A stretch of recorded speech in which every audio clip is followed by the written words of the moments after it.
Hello everyone.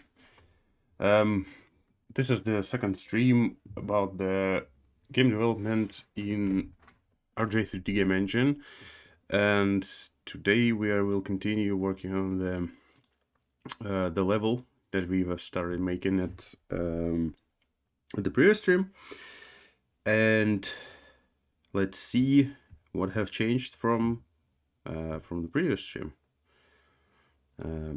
Yeah, we need to wait a bit, because I have some changes in the code. Let's see. Yeah. So there's quite a lot of changes since the last stream. Basically, have finished the level. The how I should go, maybe a draft or something like that. Oh, and also I should probably do this to annoy everybody.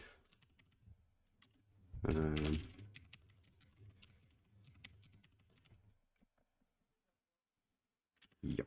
Yeah. All right. So, yeah, let's continue. So, the geometry of the level is now like established, so I don't think I will change it in the future. So actually, I should show it in the editor maybe, because in the game it would look like it won't show the entire picture. So let's see. Where is it? It's in here. Okay. So this is the entire level now. As you might remember, the previous result was like maybe, I don't know, this area, and this area. And now we have this area where the train will stand. This is the rail for the train. There is no gates for now. Like there's just a placeholder texture in here. Also, I should make it a bit brighter, because on YouTube it might be too dark. All right, let's see. So what I have in here now is the train station. Maybe I should go like so. This is the room where dispatcher will work. There's nothing in there for now.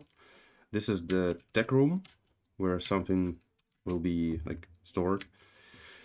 Also, I have this little room, which is a maintenance room for this kind of stuff, like maybe some water storage and some waste storage and something like that. So, and in here, in this section, in this floor, we have a kitchen and yet another like how it called, a restroom, I think.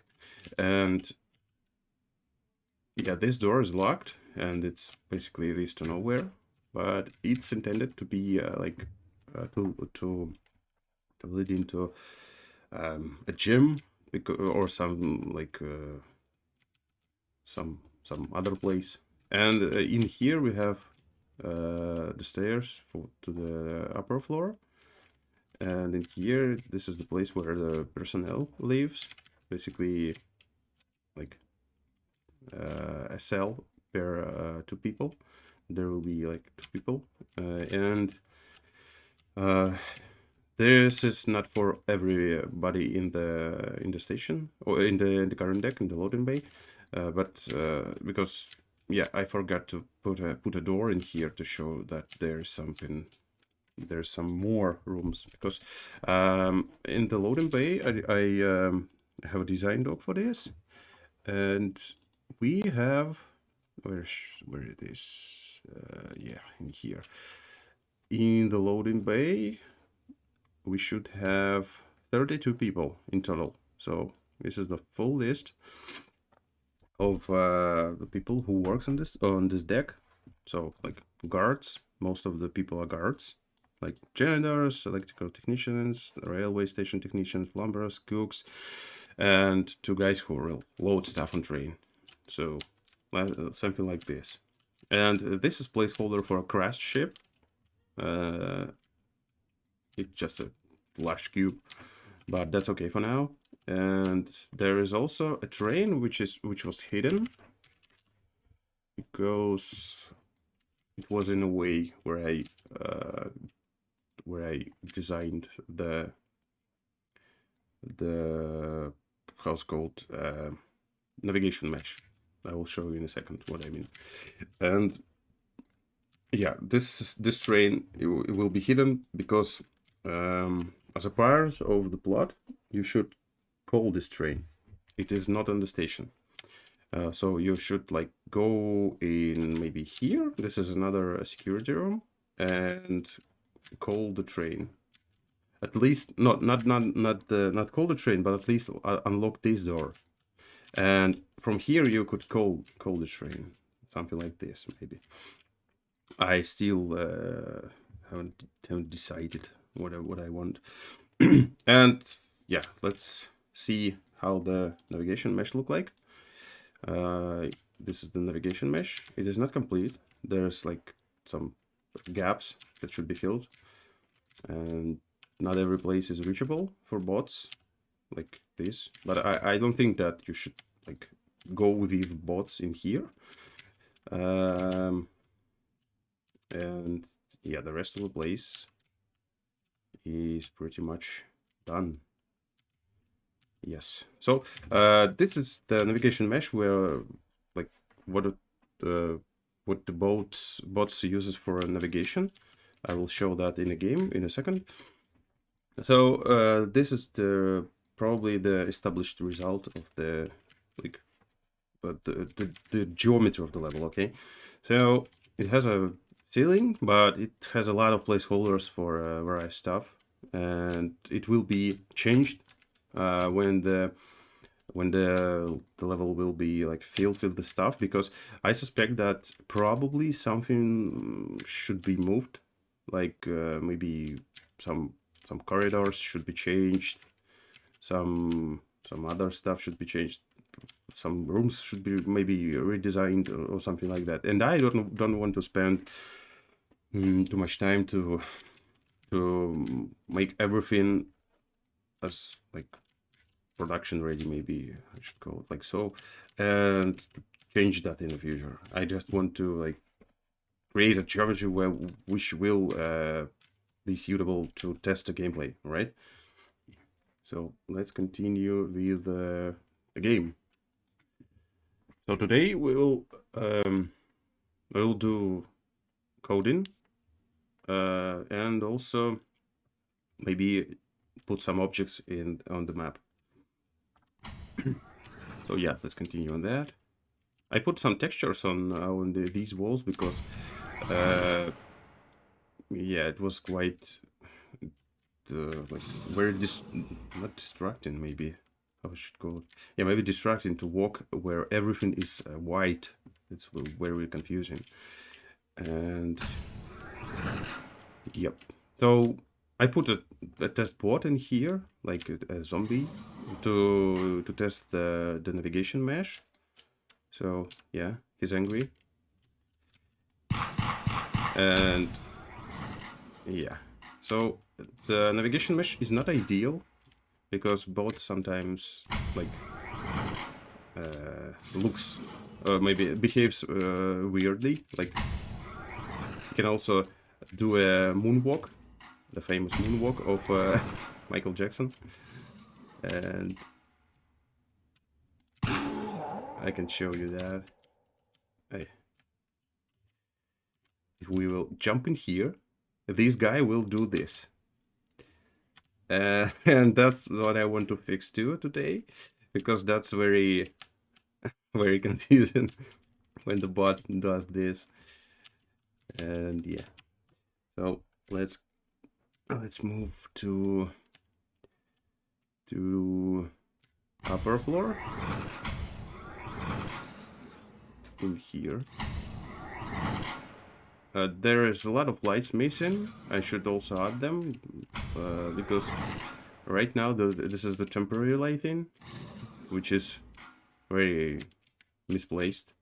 It should be placed more accurately, because right now just to like a bit to create some like light and shadow to not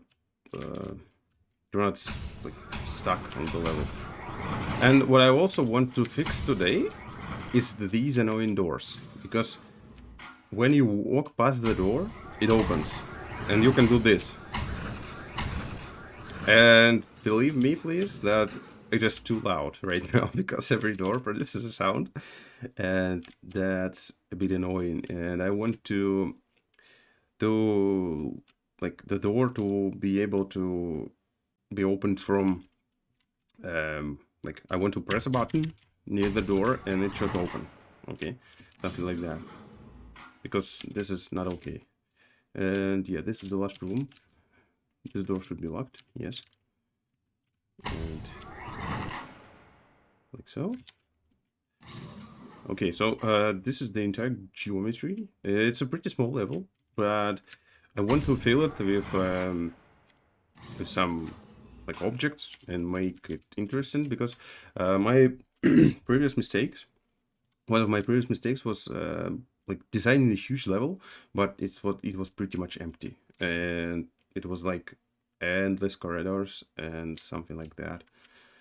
So I want to like get rid of that and make a good level. If I'm okay if it will be small, but it will have a content, right? I also should show maybe this room, and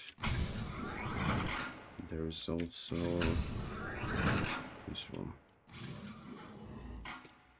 All right, so let's start from maybe I don't know, doors. I have this special level called testbed, where you have all enemies, where you have doors, where you have all weapons, with a lot of ammo.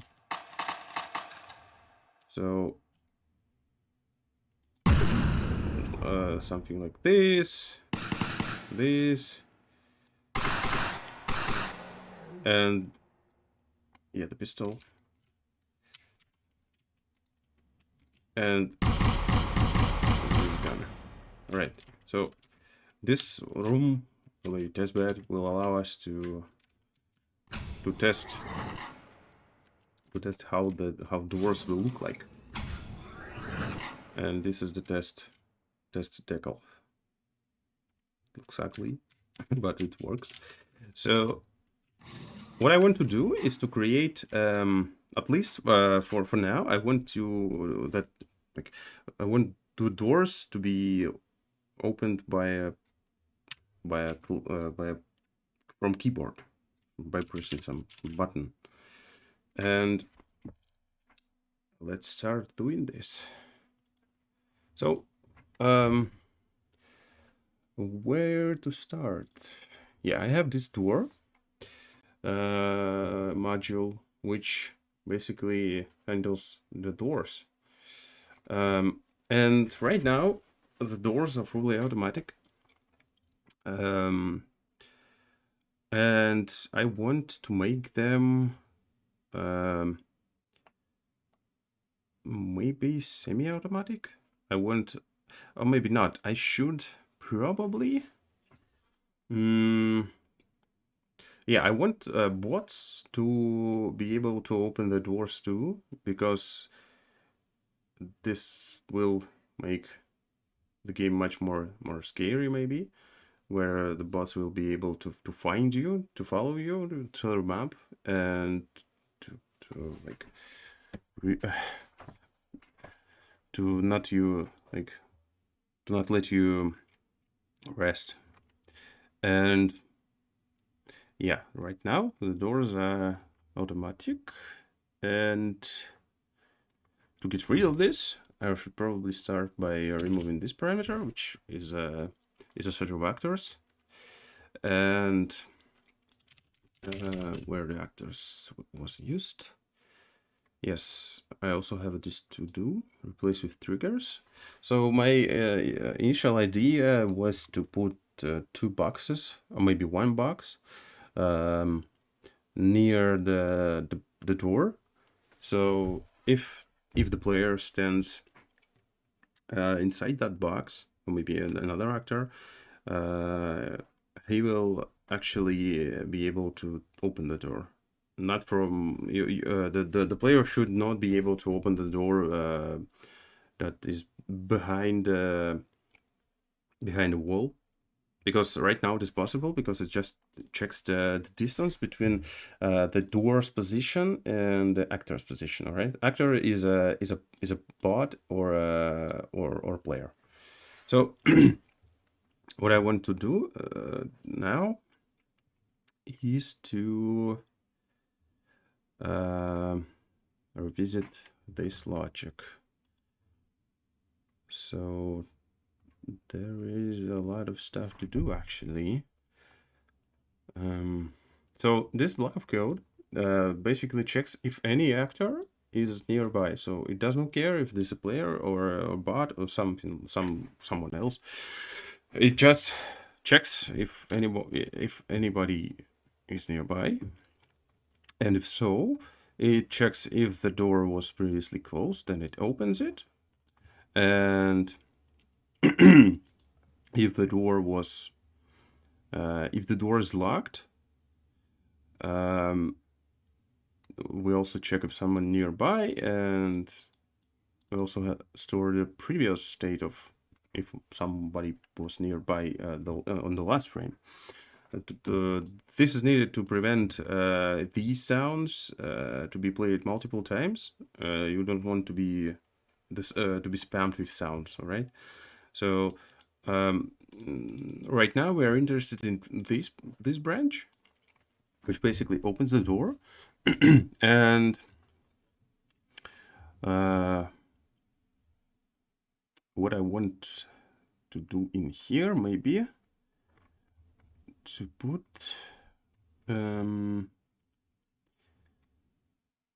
yep, maybe to extract this into a separate method and call it open, or maybe try open, and it should also accept self-immutable reference. And right, this is the door container, right? So what I should do is to move this in here, right? So and replace this with self. I also want to, where is that? Yes, in here, to put store open, try open in here, but we also need to pass the position of the sound that should play, and also what else? The sender, which will send some messages like play sound, and there are lots of messages like spawn boat, remove actor, add boat, give new weapon, and a lot of other stuff. So basically these are all, maybe not all, but pretty much all the potential actions in the game. So let's see. What I want to do with this branch.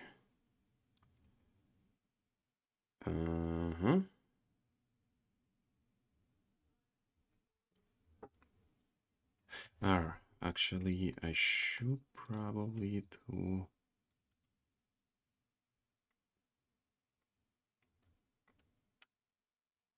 Maybe move the entire block in here and replace this with this. All right.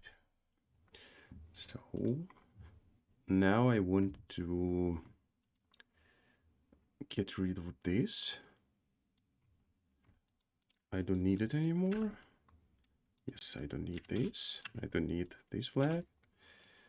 I don't need this. um, oh, actually, I need this. I need this because I will explain that in a second. Because I need the door to be closed or to be open until it has someone nearby. It should not close once we have opened it, right? So it won't like squish us. So and yep. So basically in here I want to just get rid of this flag. I want to get rid of this flag, but not remove the logic in here. So it will be someone nearby. And if not someone nearby, what are you doing? If please, like so. Okay, so if there is nobody nearby, we want to close the door. So we will like reset the state to closing and play the sound. And I also want to check if the door state equals to the door state opened.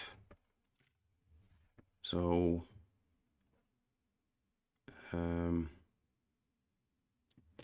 yeah, that should work. So now on this method, try open. So yes,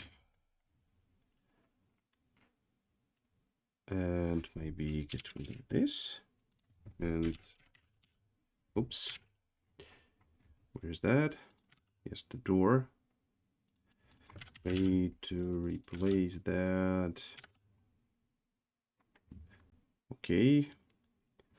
Now probably in the future I want to get rid of this because I now have a concept of where is that, the design. I now have a concept of clearance levels for doors. So and also any door could be opened with a keycard. So this condition will be changed too. Now I want to what I need in here, like the sender. Send some sound, play sound messages. What else? What else? Okay, this one checks if closest actor has an item, a master key item. So in here, we might want to add an optional parameter, inventory, option, inventory, and maybe do this, maybe inventory, map, and in here, I want to do this. Okay, so it will check if we have an inventory and if we have an item inside the inventory, at least one master key. I don't know why it could be more than one, but who knows. And I want basically if it should unlocked, it will change this the state to this is very interesting. Why it has the closed state. Ah, right. It changed the state from locked to closed, and that was okay for the previous scenario where we have when we checked the um, if anybody is nearby the door, but now we want to switch to the opening state immediately. And we also want to play maybe this sound. So that will be a copy paste code for now, but that's okay. So let's check. So what else we want in here? So we want to know the position of the door. We could pass here a graph maybe, and here we will do this graph self node, and global position will be node ref global position, like so. And here we want to take reference position and replace that. Maybe we should call it just position, so we can do this,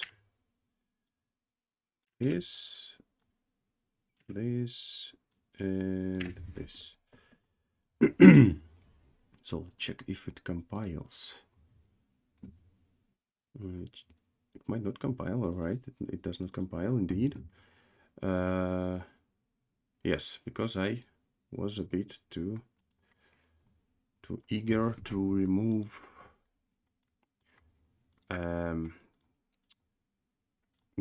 could you please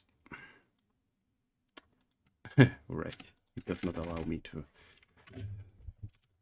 see the previous code. Vectors, vector container.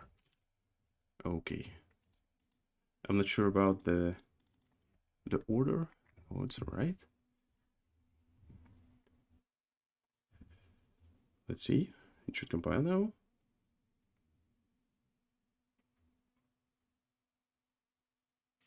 Yeah, it's compiled, but now the doors will be locked.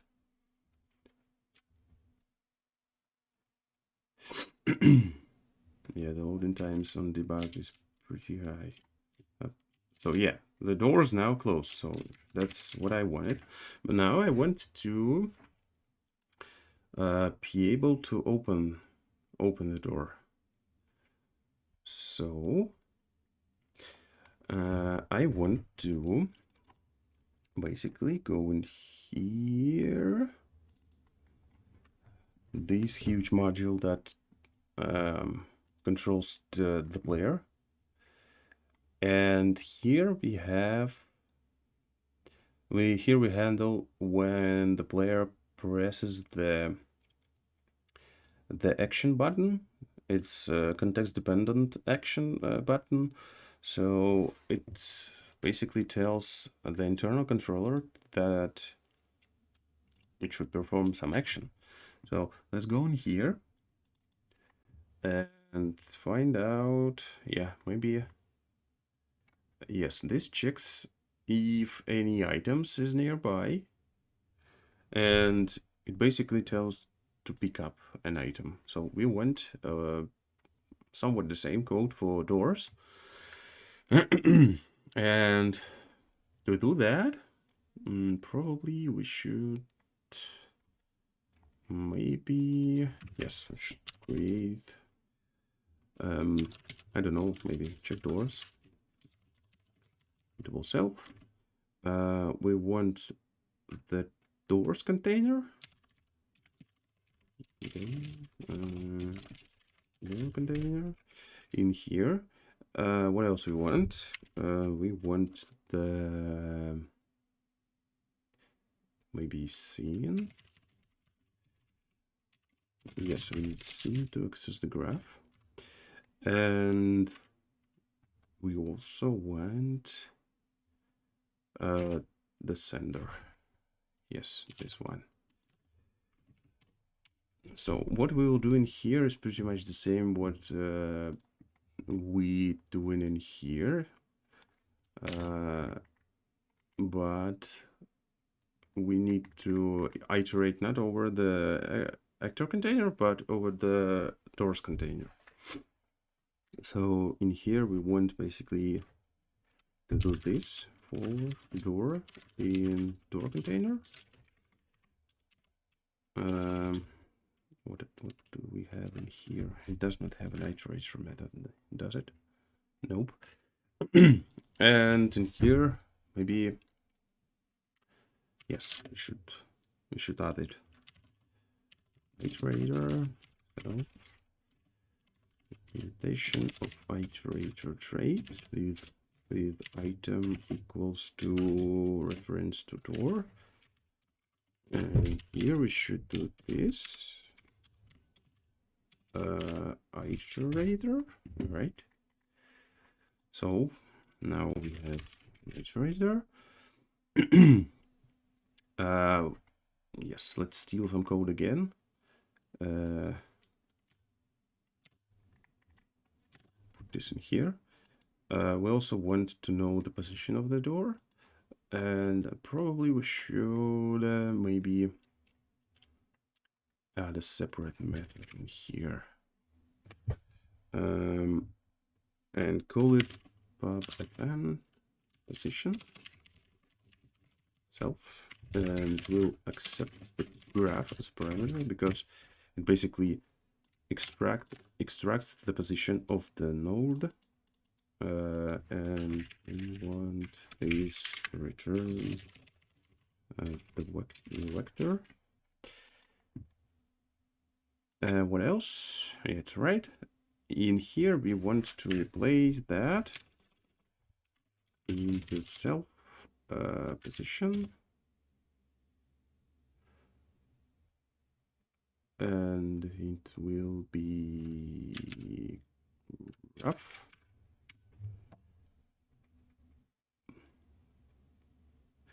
Yep, something like that. And we also want to go in here. So we also want to know the position of the player. And I'm pretty sure that we have something like yes, the position, the sync graph, and that will be self position. We also want okay. This one checks the initial position. All right. Yeah, so we don't actually need that method, but it is all right. It will be the actual position.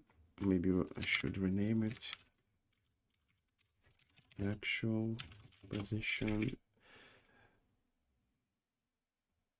And this will be initial position. What's the initial position is the position where the door was created. So at the new, because this line, because the door can move while it's animated, so it can move up, sideways, or maybe even in some weird way, and we want to know what was the initial position. It should also return the vector self initial position. This is like the simplest getter. So in here I will change this to this. All right, self position, close enough.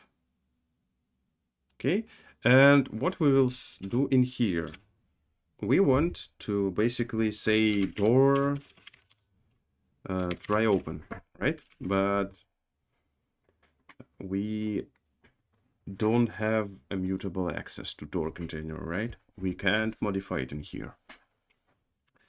We could potentially modify it in here, but at some point where you have everything borrowed as mutable, you could basically be stuck at some point, because borrow checker will say, you can't do that because some other stuff borrows this entity and you can't do that. So I want, instead of this, to do the message passing, which the game uses heavily. So in here I want to basically do this, send message, and in here we want to the new method try open door, and door will be it will be all right. Yep, yet another method is missing, and let's add the new method called, or maybe, yeah, we don't need this method, but we need this method. And this method should be a handle door, like so. So what pair iterator does, it returns a pair of handle to the door and reference to the door. So basically the pair. So, and we also want to call it in here. We want to know the handle of the door we are currently what was in the current iteration. So door handle. So this tuple will be like deconstructed, and in here we will have it this. So, and we also want to unwrap everything. So now we want to basically go in here, and where to put that? All right, let's put that in here. So basically we want to know which door we want to open. That will be a handle to a door. Okay, so, and now we want to handle that message. So let's find out where all the messages are handled, and basically, yeah, the handle message. That's pretty huge match. And yeah, we should handle yet another message in here, and it will be try open door. Something like this. Right. And why we want to handle this message in here? Because the level, this is the level module we are looking at. The level actually owns the doors. So the door container lives inside the level. Where is that? Here is it. All right. So it has unique mutable, unique access to it. Maybe not unique access, but mutable access, where nothing will have a conflicts from the point of view of borrow checker. So let's check the comments. When I load a scene, how can I point to a specified object inside that scene? By his name? Yeah, that could be done either by a name or by a tag. So there are a few methods that will allow you to find your object, and I will show you that in a second. Let's see where I have an access to a scene.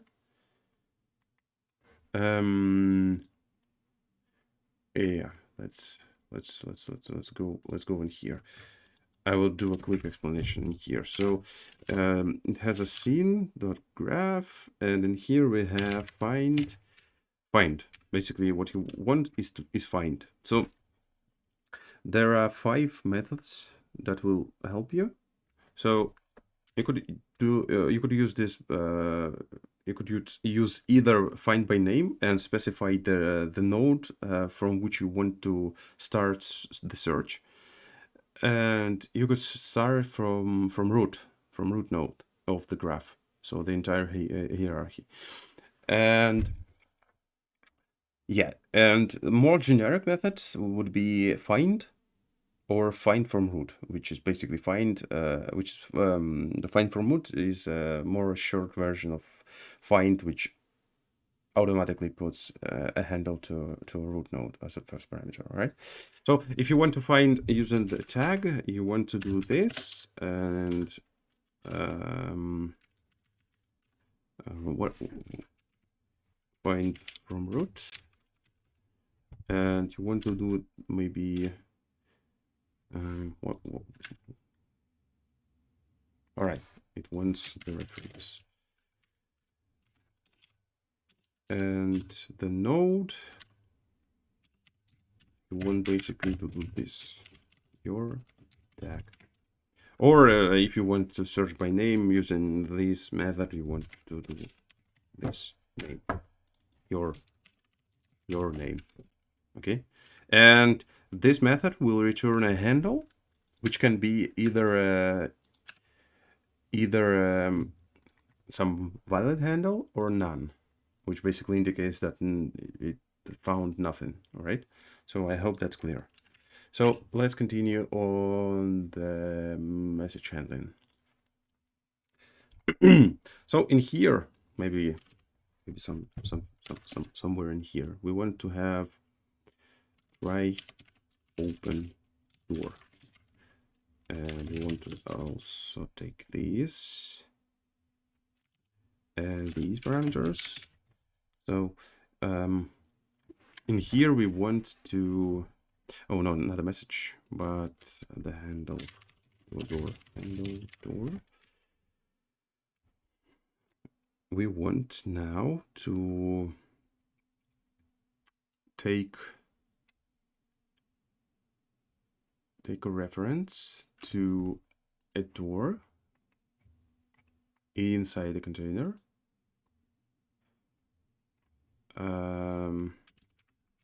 So maybe we should add the index operator for that. Simple index handle no for a door container, like so, and that will return the door, and in here we will have self doors index. Basically, this is just a shortcut for this. And we also want to implement the index mute and then node for door container, not for door container. And in here we basically want to do this self doors index. So let's continue. We want to go in here, self door container, or and why it does not like the handle. Okay, that's interesting. Is everything all right in here? Handle node. What am I smoking? Handle door. All right, and in here, yes, try open. What do we want to self to pass the first parameter as sender clone unwrap, and in here we want to do this, borrow a scene but not from mutable, and maybe the graph. What else?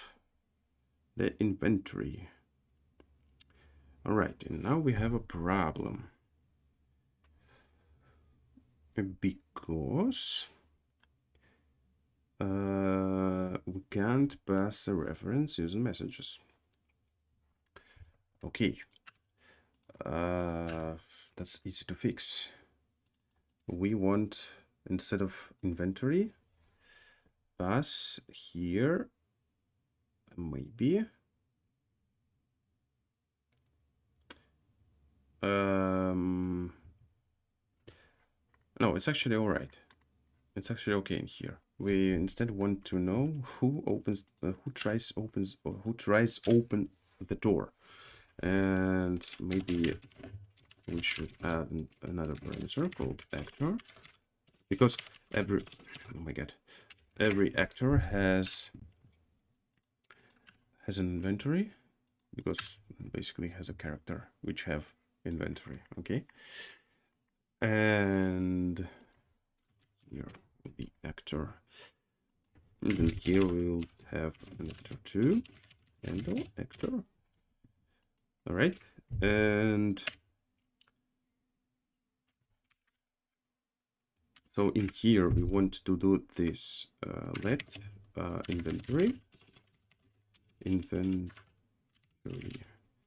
equals to self actors. Try does not have a try. Okay, let's add another one. Let's add another method. Maybe a try get.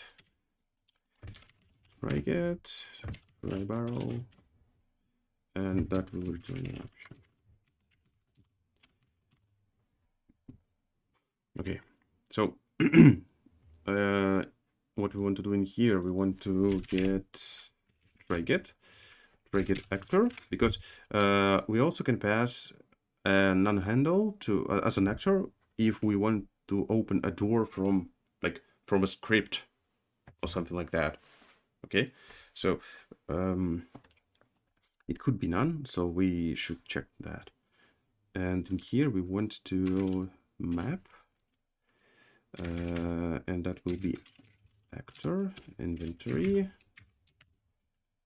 and something like this. So we have an optional inventory which we'll pass in here. So from this point, what we have. Okay, so we take an inventory, try and open the door, and now we should call this method try open door. And in here we want to pass the engine, the door, and actor. We also might want to, oh, maybe not. That's okay. What's next?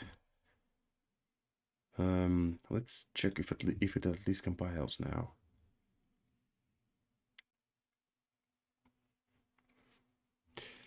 Okay, we've missed the parameter in here. So in here we want to also add an actor. Actor will be self. We also want to pass the handle to self in here. Self handle. And that should go in here. Okay, so now we should call the check doors. So let's see where the check items is called. Okay, it's in here. And what's this branch? And that branch, where it points, please show me. Yes, if the actor is not dead, it can actually do something, which quite obvious. Self check doors, not the items, please. Check doors. Okay, that's pretty inconsistent right now. So let's swap parameters like so. Check doors, so handle, and yeah, I want everything to be consistent. So that should be seen. That should be. Does it have an access to doors? I'm pretty sure the update context no. It does not have, that's pretty easy to fix. Doors. Door container. So basically the update context contains some various references to various containers. Okay, so it basically borrows something from the level, and as you can see, all of that borrowed for as a mutable reference, okay? And except as an exception, we have a mutable borrow of a scene, because we can modify that, but we can't modify the level contents, because that would cause a lot of issues. So in here we want to have doors. And what else? Yes, we want to put the doors in here. And what else? The sender. Okay, so I'm pretty sure that it will now not compile. We should pass the new parameter in here. Parameter by the field. Self doors. Okay. So let's find out if it works now. So my plan is to do the stream for maybe 2 hours or maybe 3. That will depend on the overall on the overall progress. So I don't want to spend a lot of time on some. Oops, I pressed the run button. But okay, so we will see how long the stream will take. So okay, why it opens automatically. I don't press anything. Okay, let's find out this in here. Ah, right. I know why this happens. Because we don't check if we actually pressing the button. So we want to go in. So what's the check items does? How does this? All right, it checks if controller has an action. So probably you will put that in here, not inside the loop. All right, let's see. So now when we will press the action button, which is E, it should open. Let's find out that on a test bed, because that will be much faster.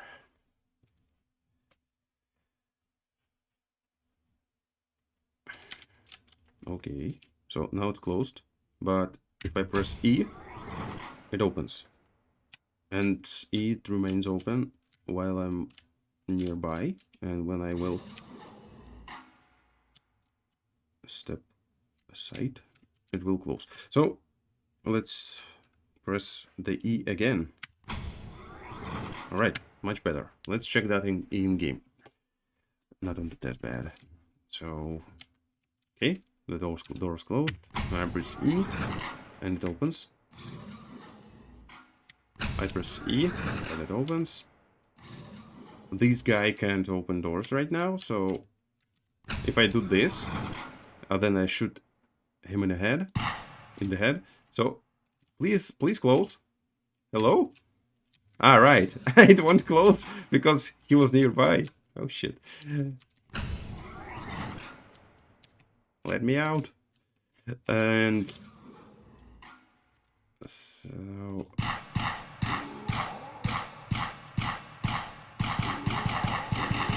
oops. We did a critical hit. He lost his head. Like a watermelon. So this functionality works. And what I want also, I want to let the bots open the doors. So they can open the doors because even if they are zombies, they're pretty smart. Okay, so and also they're former in quotes, of course, employees of the station, so they have the clearance, so they can open the doors. So what we want to do for bots, pretty much the same. Where is that? In here. And in the bot module we have a much less amount of code. The place where we want to put that, probably in here. And I'm not quite sure why I've borrowed by mutable reference, but that's okay. So let's see. Let's import the missing stuff. Okay. So what bot will do? It will check the doors on every frame. So we don't need this, and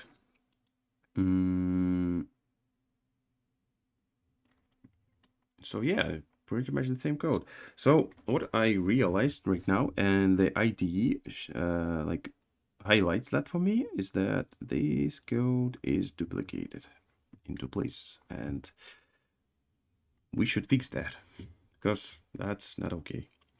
And probably we might put that in the maybe door container. Yeah, probably in the door container. So how we should call it? How we should call it? Maybe check actor, maybe. Check actor. Not sure if the mutable self is acceptable in here. Okay. So player iterator. So yeah, we want to put that in maybe, yes, we need to pass a reference to the actor, and we also want to pass the handle, actor handle. Not this handle actor. Okay, so we basically want to replace self with actor, and we also want have maybe a graph inside the argument list graph. Okay, what else? The sender reference to sender. What else? The actor, the door. It's okay. Self handle should be placed at this. All right, and we want to basically do this door container, check actor, and then here we want to pass maybe self.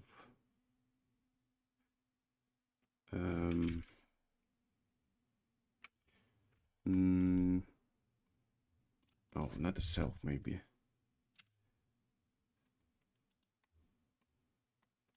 Why we need the actor? To take its position.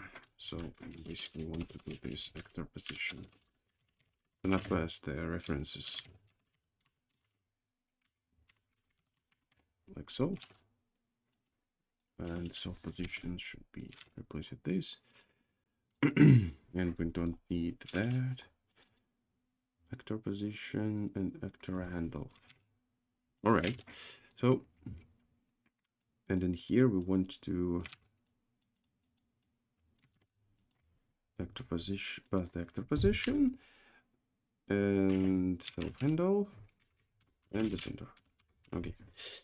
So that should be it. And we want to do the same for the pod.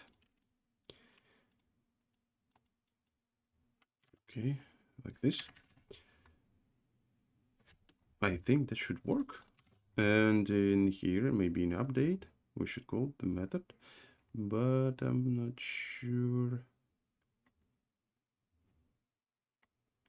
Where is the behavior tree? All right, it's here. So as you can see, the update is pretty small. It's really small compared to the code that's inside the player. So it's because the entire AI, the logic of the bot, is hidden inside the behavior tree, and the behavior tree is this. And this basically has some selectors, sequences, leaf nodes, and of course each node has its own functionality. Like this is the aiming, the node for death, find target. So there's pretty much happens in here. So I think that should be okay to put in here. Self-check doors. In here we should have self-handle, scene. Maybe, yeah, the scene should be in context.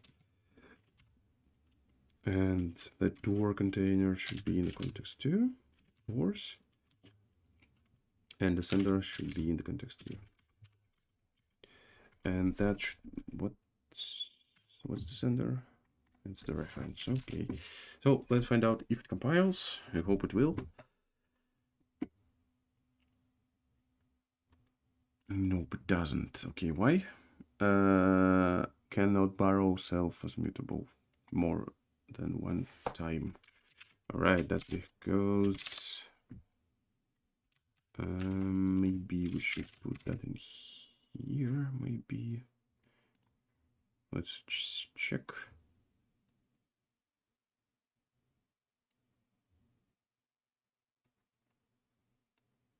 All right, that's cool. That works. And let's see.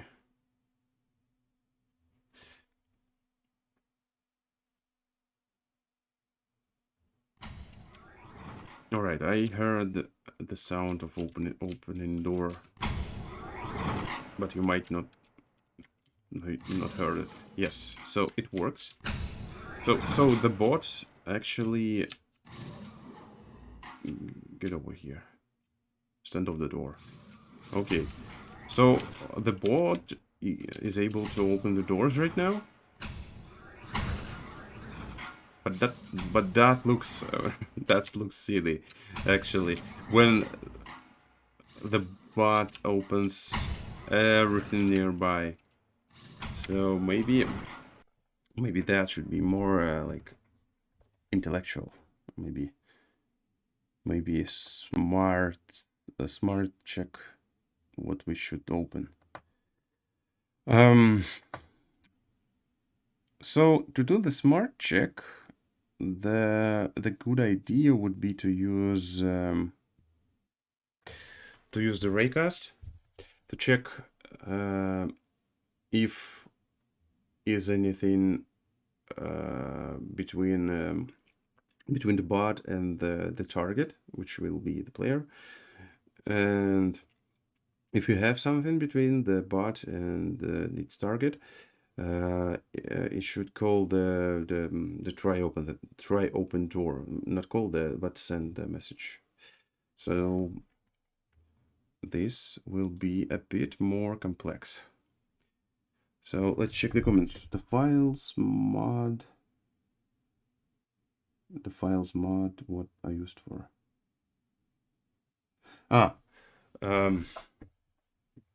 That's the how to describe it. This file is basically for us. It have this name.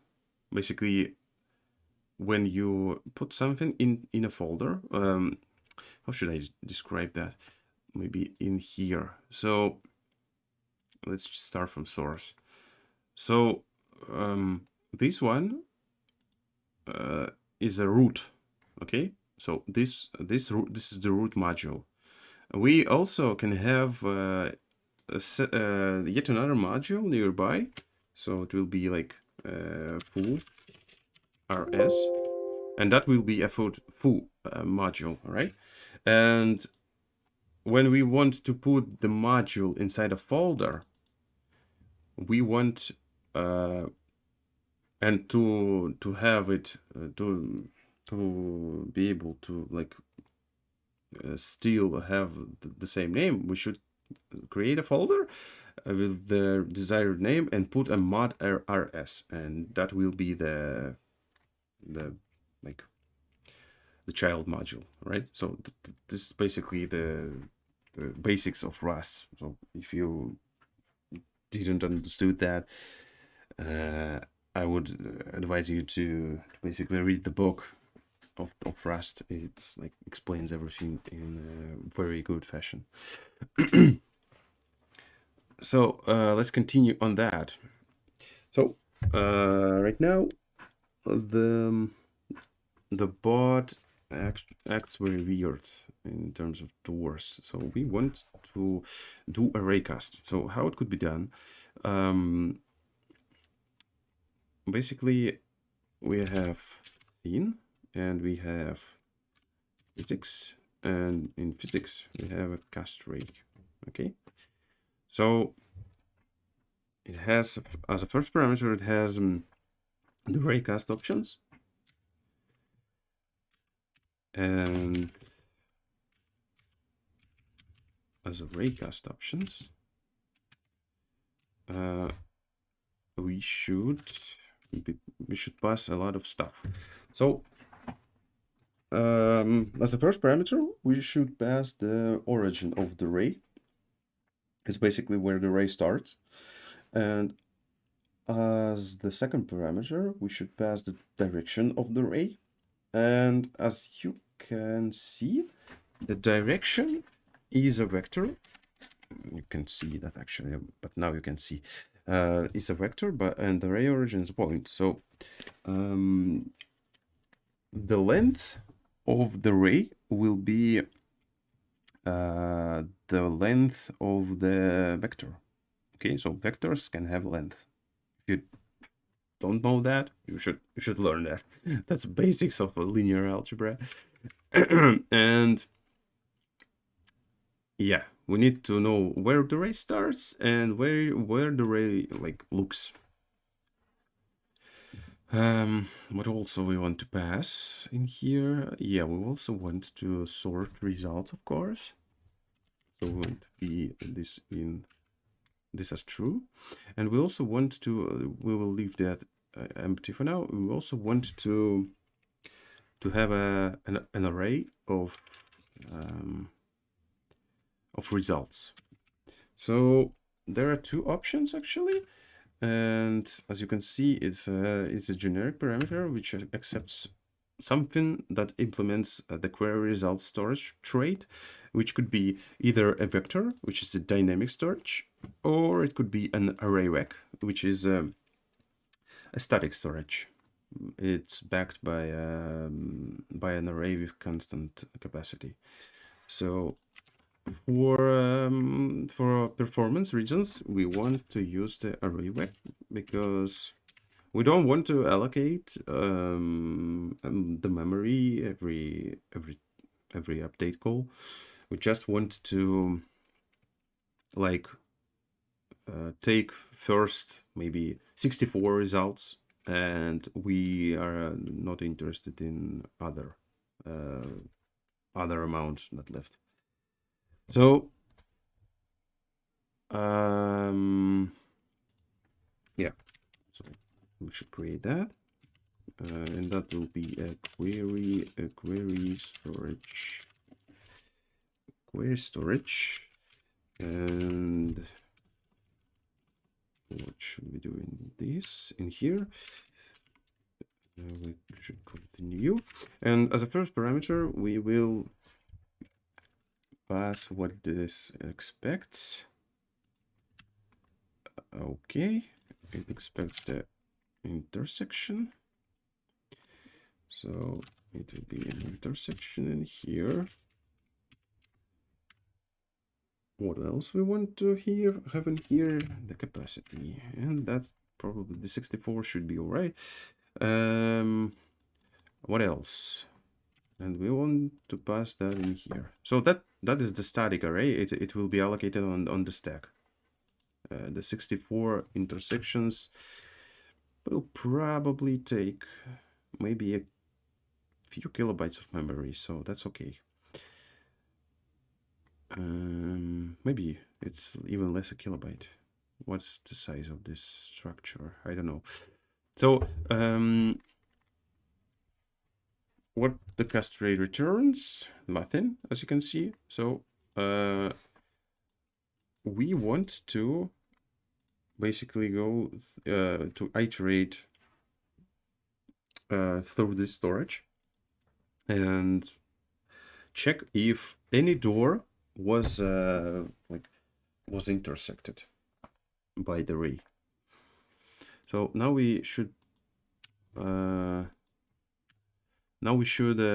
should pass the ray origin in here. What will be the ray origin?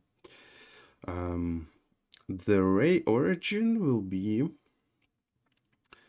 the position of the bot.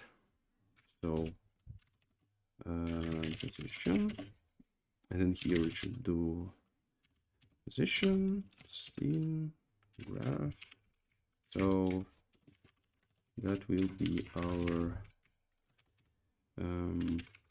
ray origin, and that should be from position. Okay, and as a direction, we should check if the bot has target. All right, that's on target, so target.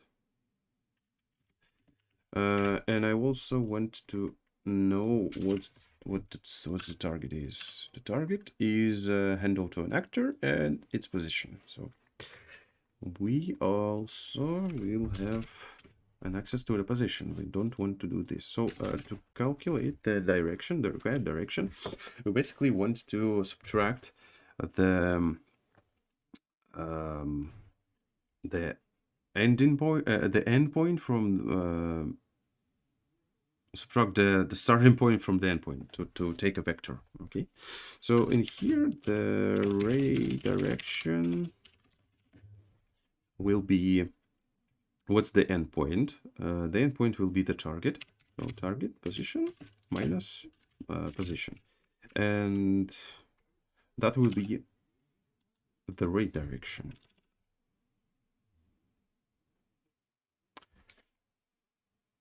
So as the ray direction, yes, we have passed that. And we also want to maybe pass this max length as the ray direction norm, which is basically the length of the vector. That's a weird, a weirdly called length, the L2 norm of this matrix. Okay, that tells a lot. But that's actually the length of the vector. Okay, the algebra is a very generic grade, which probably designed for mathematicians, but that's okay. So what's next? We've cast the ray. Now we want to check what are the intersections. To do that, we want basically iterate from on the query storage for intersection in query storage. So yes, and in here we want to check if our intersection is actually intersection with any door. So if we have any door between the bot and the target, we will check for we will ask the door container to open the door nearby. But That's again is not what we want. I just realized, but because if we will do this, if there will be multiple doors on the way of the bot, this method will open all doors nearby, okay? And that's not what we want. We want to open the exact door. So yes, we will just need to send this message. And what we need in here, this, and the door handle, we will take that in a second. So in here, we also want to iterate over available doors. And that will be what that will be in a door container. Door container dot iterator. Yes, the where iterator. Door handle. Okay. So now we basically want to understand if the intersection is actually a door. But if we will look in the internals of intersection, it returns a collider. So how to understand if we are actually hitting the door body array? That's pretty convoluted, but it's possible. So to do that, we basically need to ask what's the rigid body of the door, of the node of the door. So the door have it does not have it, but soon it will to have. So we need access to this. No. No. So no. So we need to understand what's the rigid body of the node. To do that, the C has the special thing called physics binder, and physics binder allows you to get a body of a node by its handle. So in here we want to pass this, and what it returns an option. Okay. And then here we want to check if we have a rigid body handle. Okay. We still need to do one more step, because now we have the handle to the body, but we need to check if this body have a collider with the value of current intersection. So to do that, we basically want to go in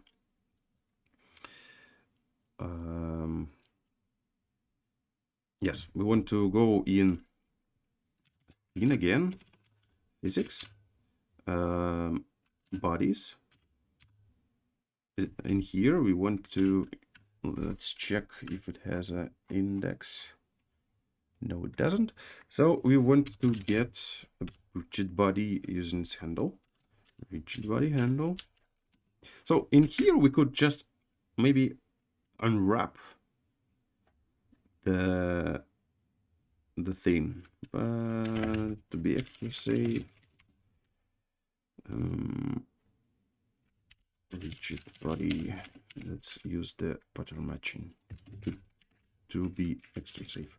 So, and that's not the final step. We also should iterate if the rigid body colliders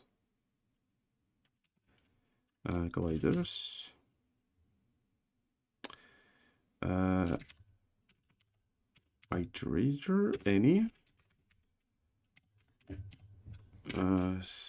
collider equals to intersection, collider. Okay, something like this.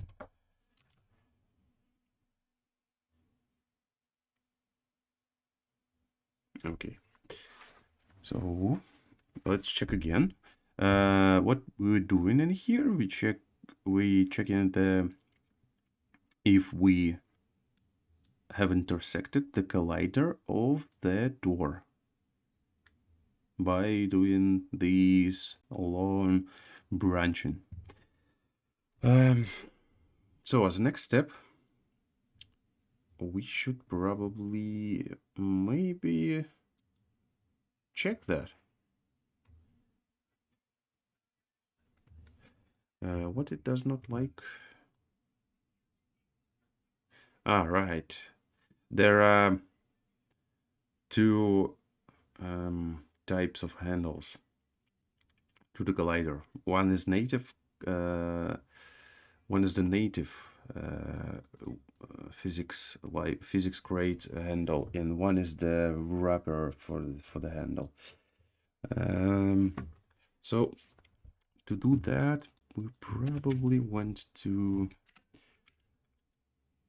remap the handle. And to do that, we want to go to physics, to colliders, map, handle map.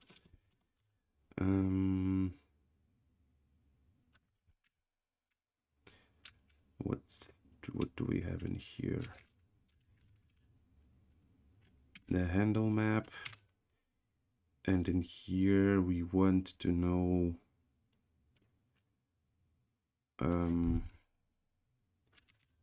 key off.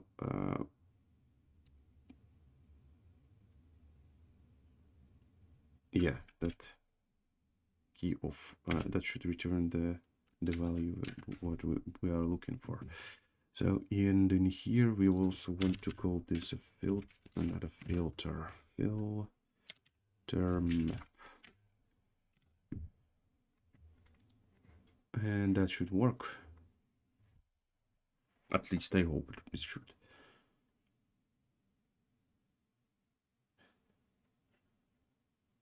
All right, it works.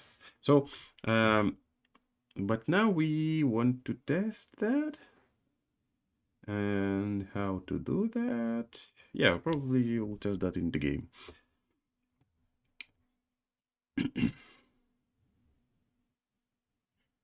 Yep, so I didn't hear the sound of the opening door. Let's see. Yep, the doors are closed. Alright, the doors remain opened. Okay.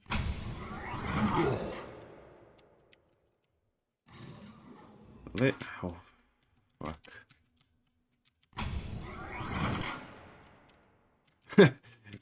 It is much harder than it looks. What I want to do is to isolate this guy. Oops. Are you okay in there, buddy? Right. Probably we should go into the editor and edit the test bed for that, because in the editor we can't do proper testing. So okay, this is the testing suite. Okay, we basically want to copy the door. Put that in maybe... Where is the nav mesh? Okay, that should be all right. And basically save this. Okay, let's see. But as I already saw, the bot does not open the nearby doors, so that works okay. Let's see what we'll have on the test bed.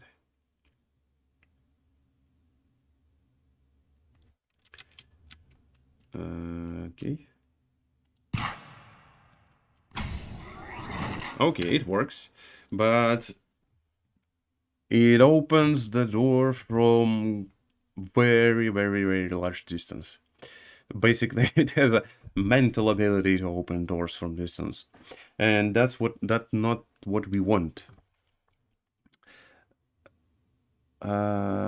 To fix that, we probably should add a distance check, as we have in here.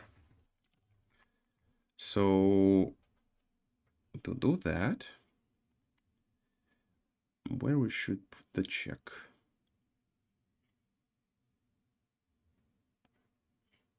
Yeah, we probably should put the check in here.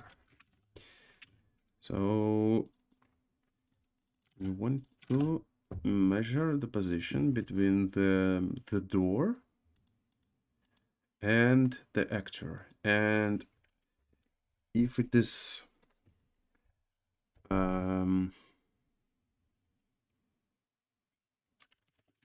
not close enough, we want to skip this this block of code to continue iterating.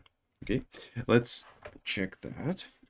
So what we should have now, we should basically we should see how the bot opens the door from a small distance, not from too far away from us.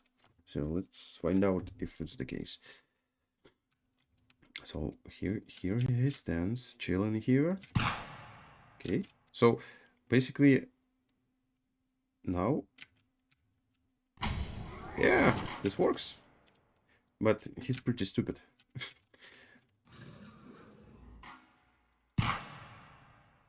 Let's check that again. Yep, that works. Okay. So the door is pretty much fixed as I want it. So yeah, maybe we should also commit that. Yep, let's do that. What we should commit? Pretty much everything. I have some stuff changed in the behavior, but yeah, but that's okay. So, and in here, what I want to put as a commit message, basically, changed door logic. Doors now doors now can be opened using an action key. Bots opens bots opens door in front of them, something like that. All right. So this part is finished. What I also want to do is maybe put some GUI on the door. As you might have seen in my favorite game, Dead Space.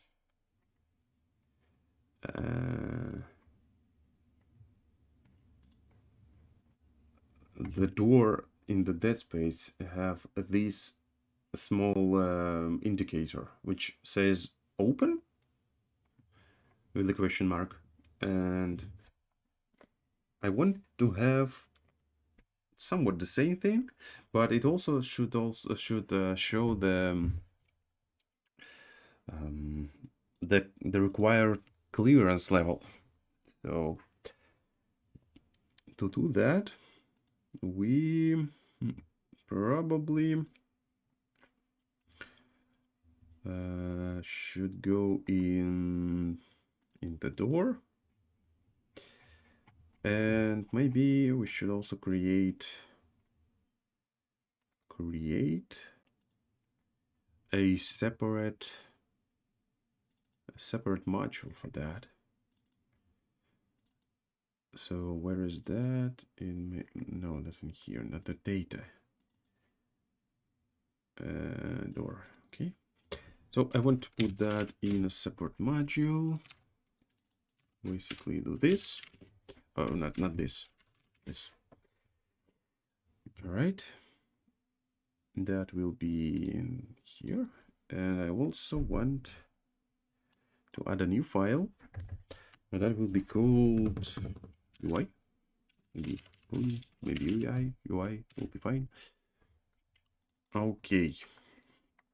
So the engine have an ability to draw the GUI in the texture.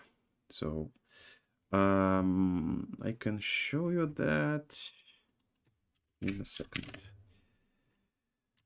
Module UI. I will show you that in a second using the inventory in the game.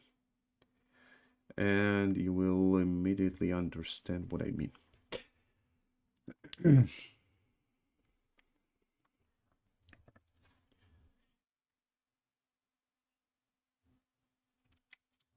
Let's go into some free space. That's the inventory. And as you can see, it's like floating in the air. Like it's like hologram. And it's basically on top of everything else. That's made like specifically to not like cover the inventory with some other objects, but it still can be the case, like you see in here. That's tweakable, so we can fix that later. And as you can see, we can select items in here. This is the proof of concept, of course. This is not the final look of the inventory, and it also has some bugs with colors because of color correction. But from here we can use the med packs. We can change weapons if we have more than one, and yeah. And also these ammo indicators are made using the same technology, basically the off-screen UI. Let's check the comments. How much difficult will be to make a 2D game client server? So let's start from the fact that right now the engine have somewhat limited functionality for 2D, but it is like it supports sprites, cameras, lights, and basically that's it. So for most cases that's okay. And from the client server side, I'm not sure because I don't have too much experience in the games, in the multiplayer games. The same of a 3D one.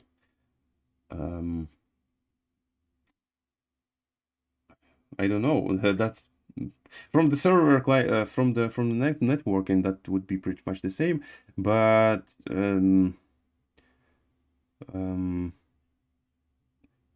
3D games are much complex than the 2D. So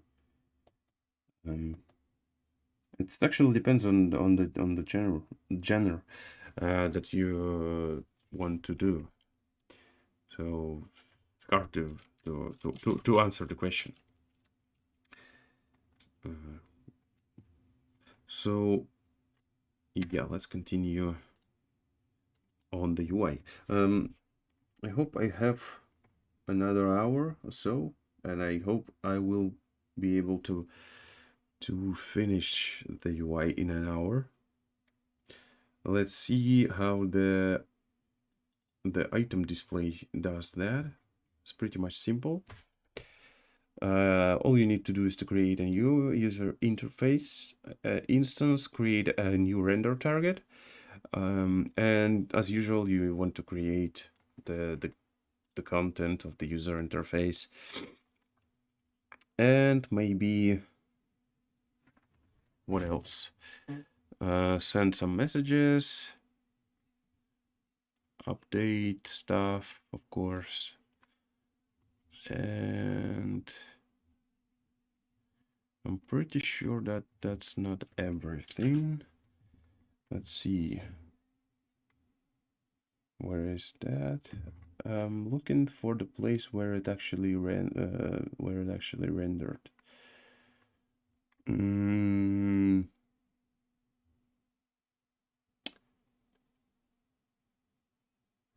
What is that?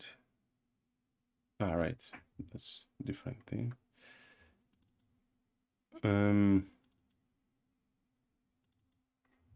All right, it's rendered in here, in render. So it basically renders the UI textures before the main rendering. So I want to do the same for the doors. But I'm not sure how to do that properly. So maybe, yeah, let's start from making a structure. Yet not a structure. Interact. What am I smoking today?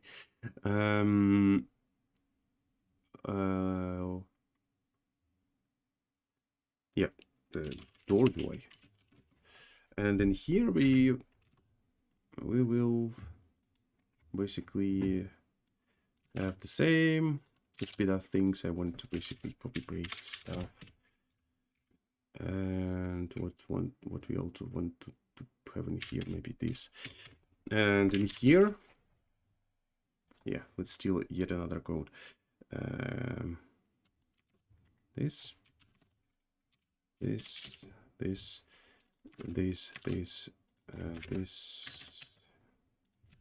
import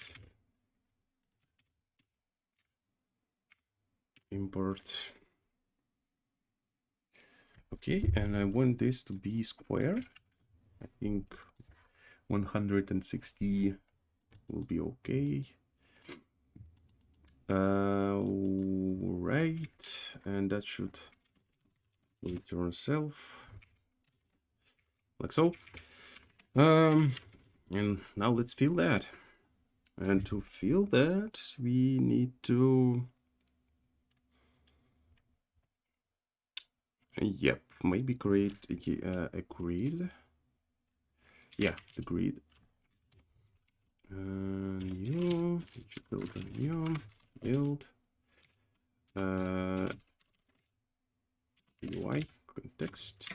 As you can see, as you might have remember that that previous stream where we are working on the editor, and the UI creation is basically the same. So you don't have to use any special code to create UI. You just basically use the same UI system. What I want to do in here, I want to maybe have two roles. Row. One of the roles will be stretch, and one row will be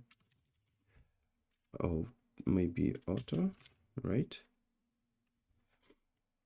So in the first row we will have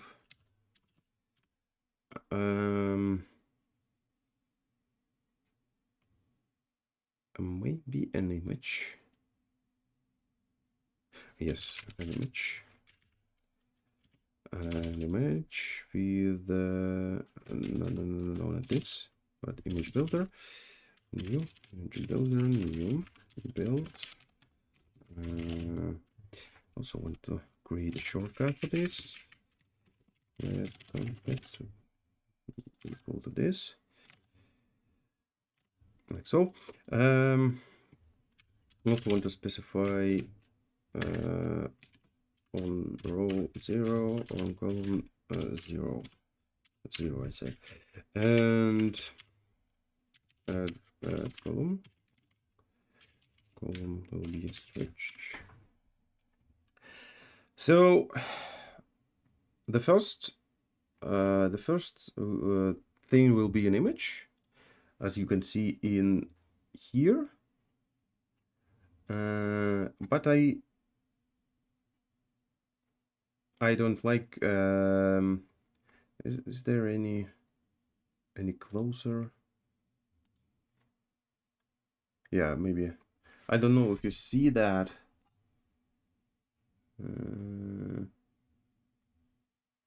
Maybe this is better. All right. So in that space, they have this text like in this circle, but I want to also show the clearance level required to access the door, and I want to I want it to be in some sort of like how it called the border, or an image with some cool cool shape inside. So, and I want to have this text below that that shape. So I want it to have two rows. On the first row there will be an image with the text, and on the second row I will have let's see what I will have, the text builder, this one, widget builder, build context. And of course I want to set a column, and the column will be 0 and the row will be 1. Okay, and as the text I want this to be maybe the same, open. But of course that will be dynamic. That will be dynamic, and will ask you if you would like to open the door, or it would show that if it's locked, and what's you need to unlock the door, and so on. Right. So as the next thing, I want to render, maybe to render that UI. All right, and I also want to pass this font in here. Okay. Okay. And since we have multiple doors and multiple UIs and multiple render targets, we also want maybe a separate storage for the UIs. I don't want to store it inside the door container or inside the door itself, because there's one reason. The Rust won't allow us to do that, because the user interface is filled with some stuff that is not thread safe. And one of such thing, maybe, where is that? Nodes. Do you see nodes? Right in here. So the node, like any node that implements the control trait, like it have a widget, and the widget is filled with cells, which basically are not thread safe, and that won't allow us to use to put that UI in the Tor instance. So instead of doing this, we probably want to have to store that aside from any level stuff. Okay, so we'll probably want to put that in the maybe game instance. And to manage the multiple instances, we probably want to create a container for the UIs, and we'll do that. Door UI container. What it will have? It will have a map.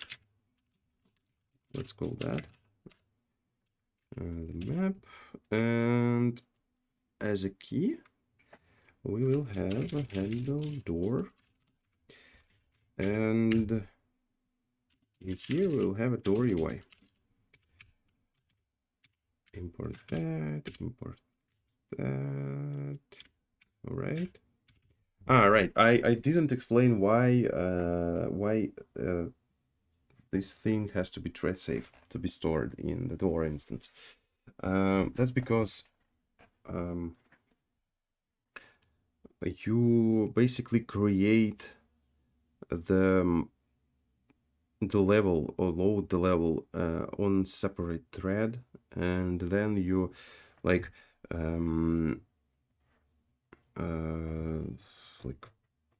move it from that thread, the worker thread, to the main thread, which basically handles everything. So, and since the user interface has a lot of stuff that is not thread safe, you can't send, or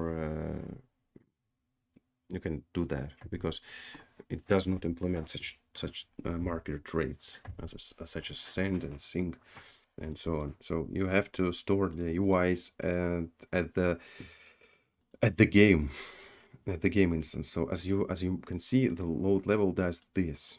It creates a separate thread which loads the level, and once it loaded, it basically tells the loading context that here's the level, I did my job, and yeah, here's the result. So if you want to store the container, the UI container inside this one, as you can see, we also store the inventory interface in here, right? So it basically has the same, the user interface and the texture, and because of the same reason. And now it will also have the door UI container. UI container. This as the default parameter. So as next thing, I think we want to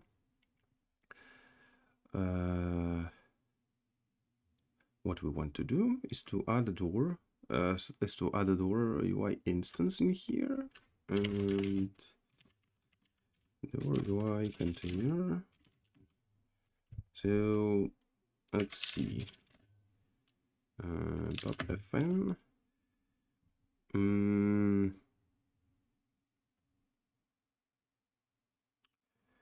How it should be called? Maybe try try create. Maybe not try create, but create UI. And door handle door, and in here we will have this. All right, it should accept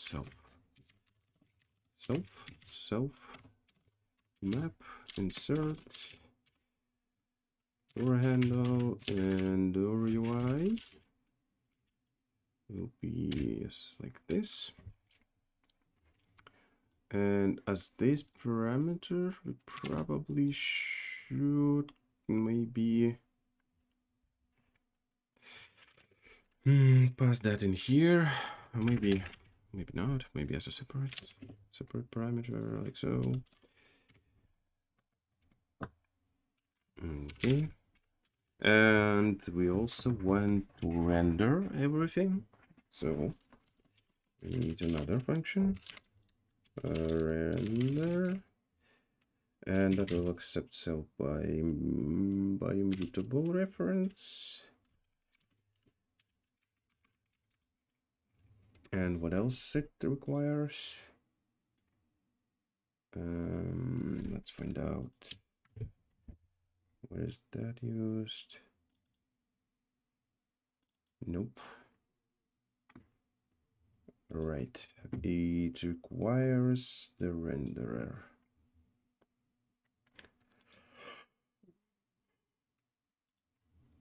Okay. Renderer. The render, but not sound renderer. That will be mutable reference. Basically, for every y in self map values UI, so render UI in UI to texture. Then here we will do, we'll have this clone. All right, it should accept that as mutable. And then here it will be taken the UI, UI, that's okay. Yep, so as the next thing, we want to render everything.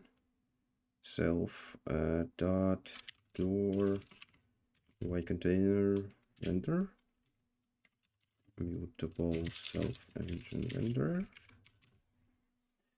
Okay, and we also want to update the door UI container, because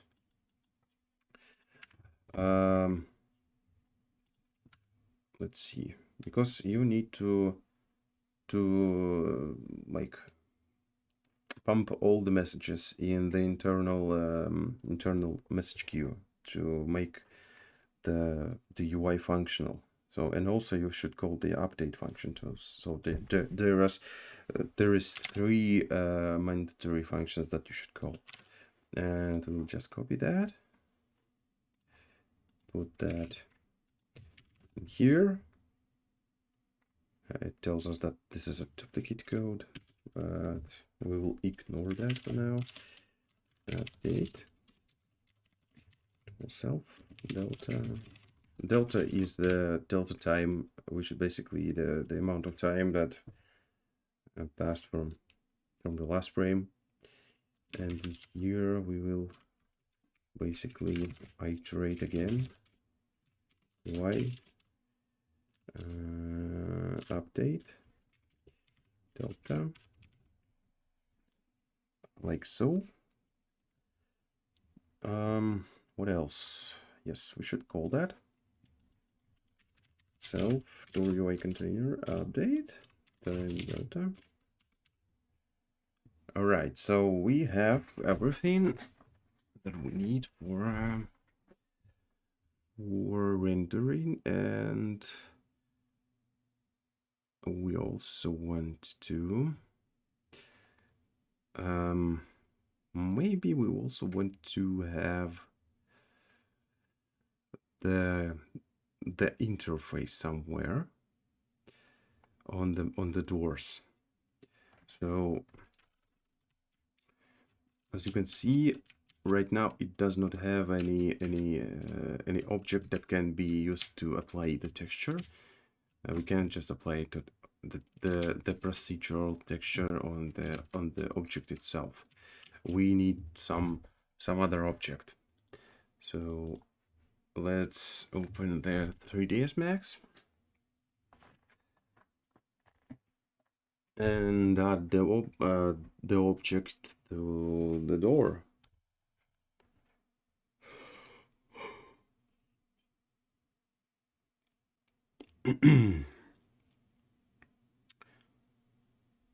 Oh man, I'm so tired right now.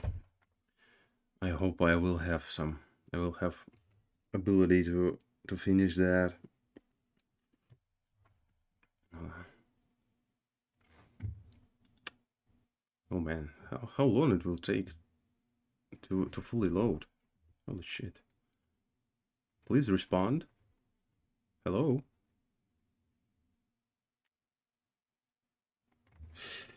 Oh my god, that never stops to impress me. How long that it takes. And I want to go in here, in here, in here, in here. Where is the door? Starship door, right? That's the model.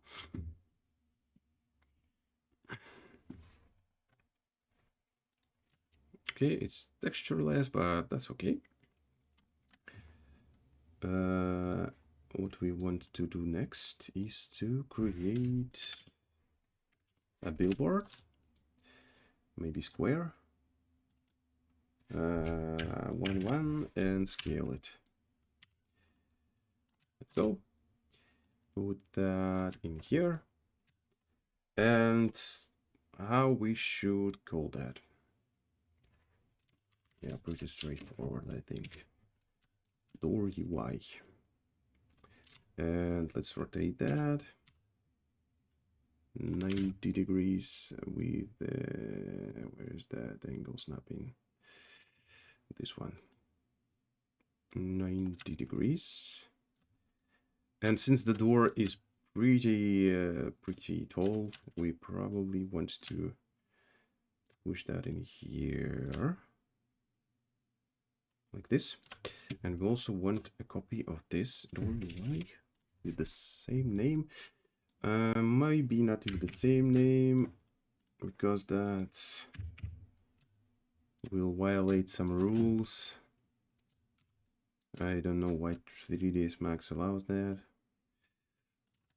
So we want to put that in here.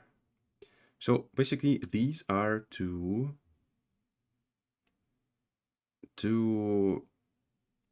screens on the door. Hologram screens. Screens. So let's export that in here, here, here.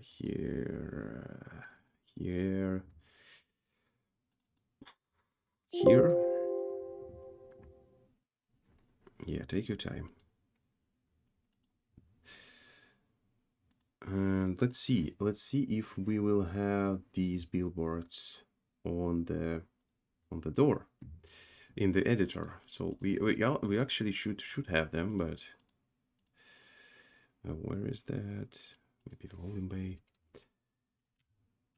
Yeah, it works. This one is like a stretch door, the same door, and that will be replaced with some other 3D model. So now we have these these screens, but now we want to apply the texture that we prepared. So let's see. Let's go to the code again.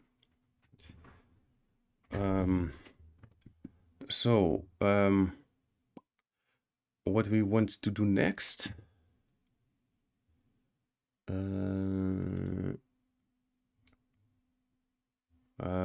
probably I actually should call this try create UI, and if self map contains key or handle not contains. Yeah, I could use the map entry and do it in a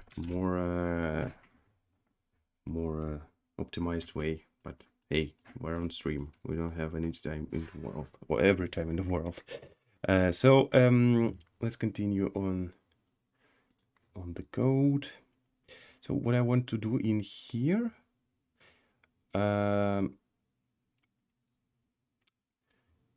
Where is that? Where is the place? Yes, it's in here. And what's that?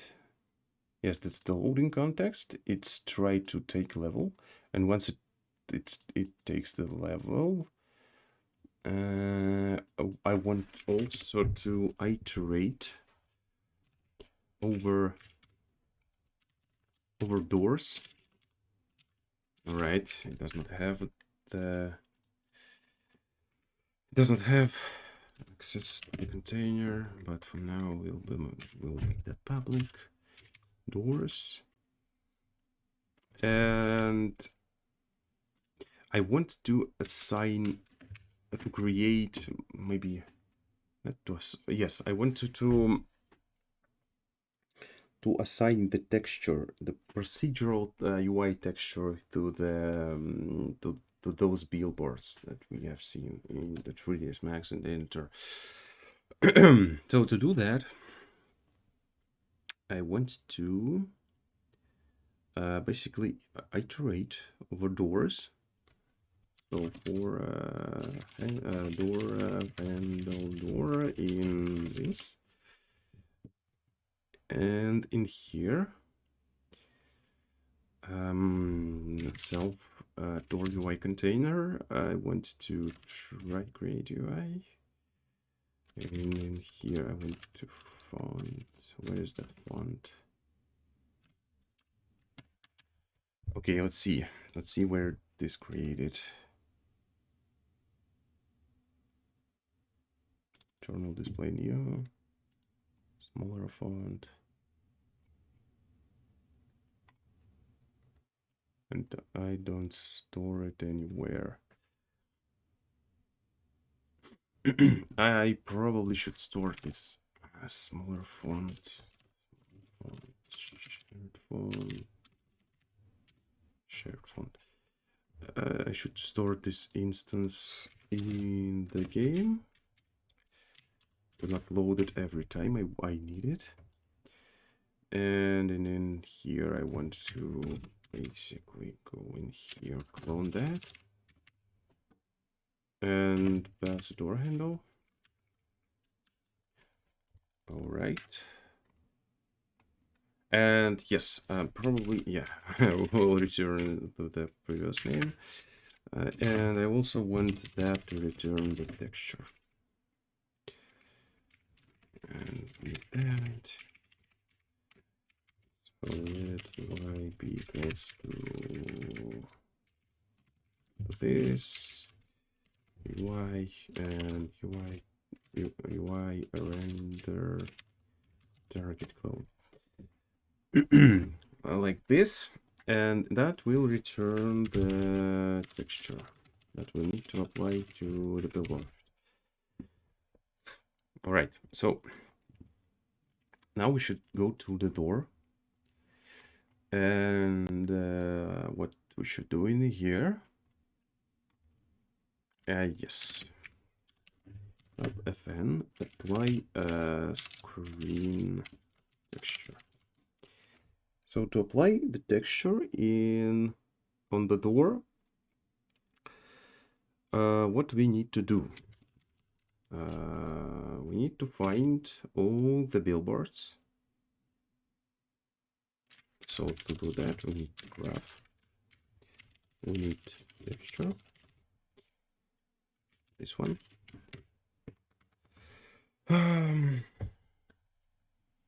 What else I should do? So I probably, yes, I need to do this. I need to do traversing iterator.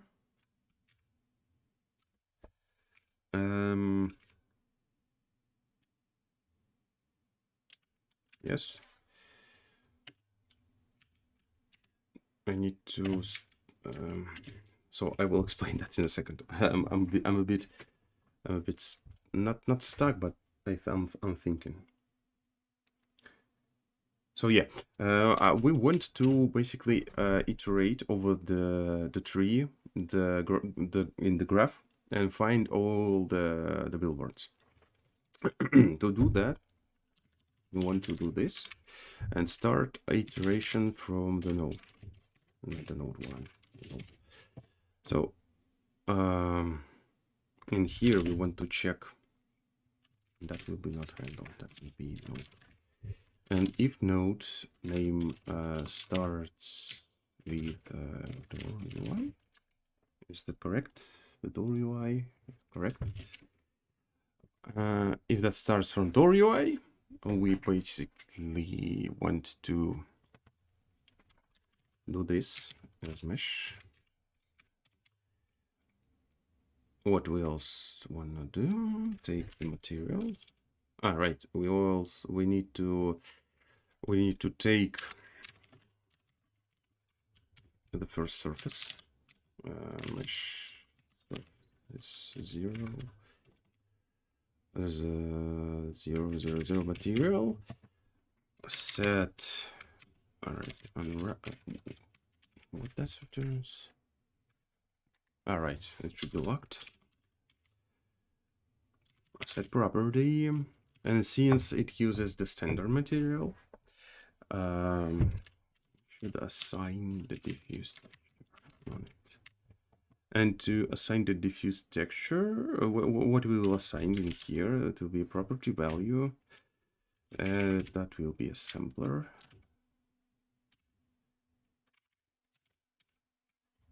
And the value will be some texture. Why you don't like this? What do you expect? Option texture. All right, that should be immutable string new. And why you don't like this? Use of moved value, right? Well,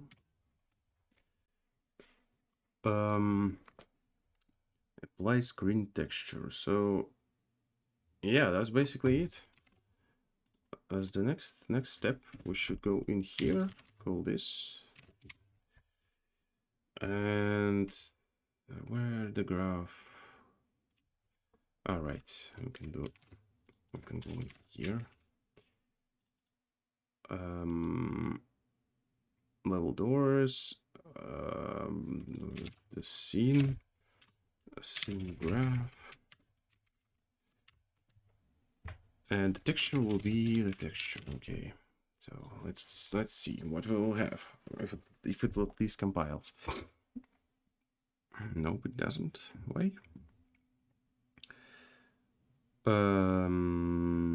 What? All right, it has a return value, which again we will unwrap for now. What else? We also want to unwrap this. What else? All right, the door container, the default value. These are all things that I forgot.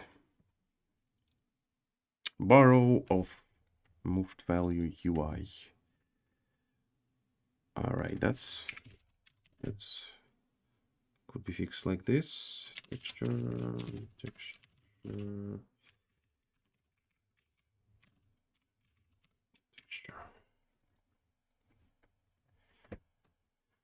And this should be the last error. Let's find out if it works or it will panic. New game.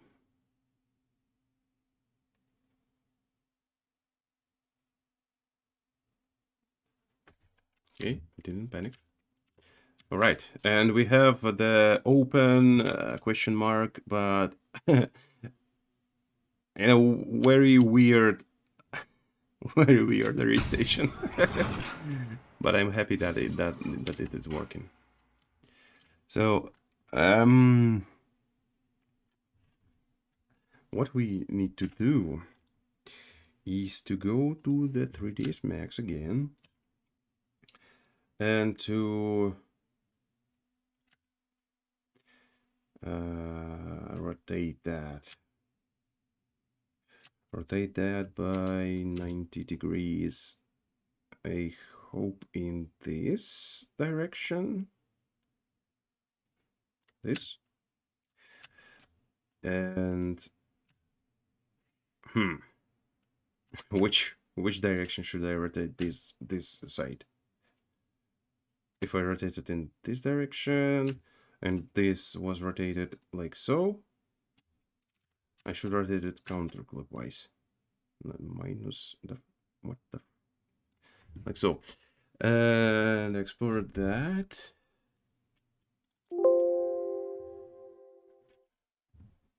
Oh, it was so laggy as hell. And let's go in here, but I saw that it was like inverted. But we will see how to fix that in a second.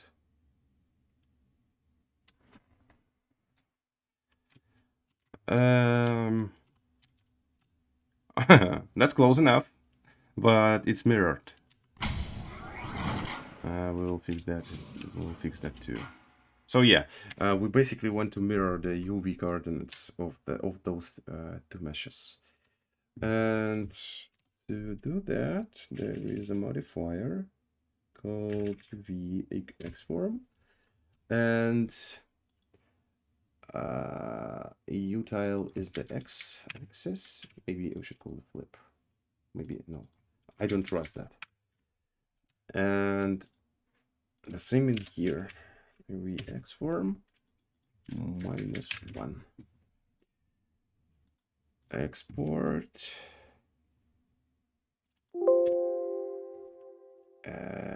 Nice.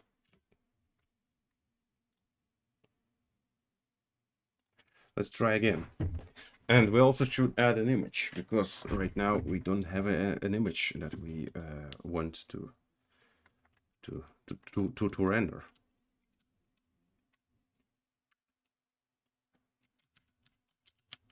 Let's see. Yep, it works. Open. Yes, I want to open. And from this side, yes, the open. So I can also write hello YouTube in here, and it will also render that on the door. Let me show that. And we can also make it glowing as it like emits light. I will show that in a second how to do that. Hello you too. That's because we don't have enough space, but that looks very good. All right, let's find some cool image that we can use in here. How to call that? Maybe 3 triangles icon. And let's find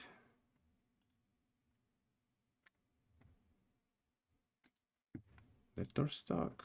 Some good picture.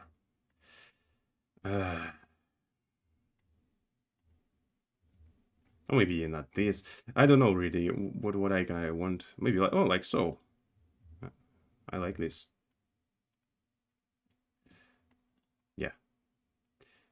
Oh, please fuck off. Is it PNG? Can I grab this from here? No, it's HTML. Oh, you piece of shit. I'm stuck. All right, let's go in the hard way. Fuck those greedy bastards. We will open that school app and create our own icon. And that will be that,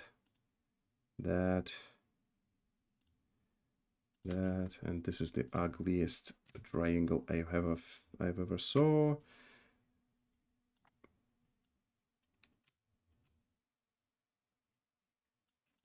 Right, looks okay. And we'll put that like so. Maybe like so. It's a bit. It looks okay, I think. Maybe like so. And we also want that to have a bit thicker lines. Like so. And what else? Yeah, it should be white. White. This. And yeah, like so. And we also want that to be exported in here. Station IPs, data, UI, how to call that? Triangles. I'm okay with that. Okay, it should be exported. So let's put that in here. And we also want to load, it should be a resource manager.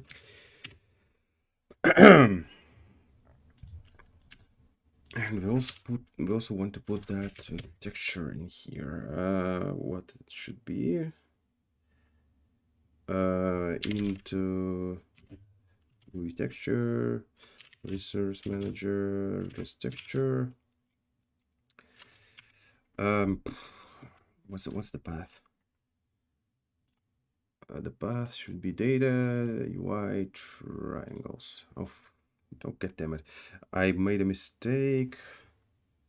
I want to. No, not this. I want export selected objects. Where is that? Yes, the selection. And I want to have it something. Yeah, the less resolution. Export triangles. Replace. Okay, it should be, yes. It's much better now. Okay. Here it should be data UI triangles.png. And in here somewhere,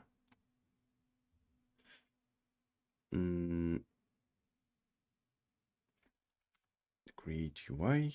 We also want to pass resource manager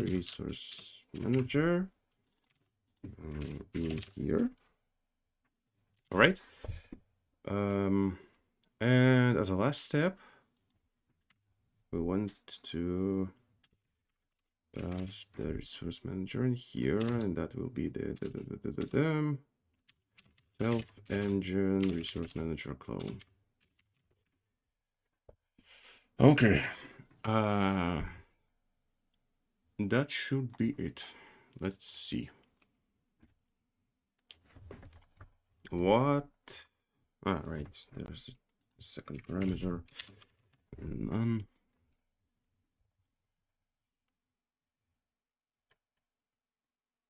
We will see the result in a second. Game.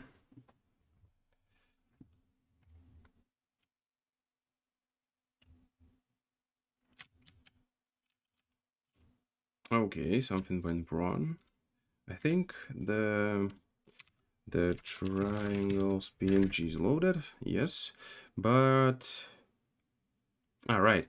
I should set the correct width and height because the image doesn't care what size of the image itself that we're passing in here.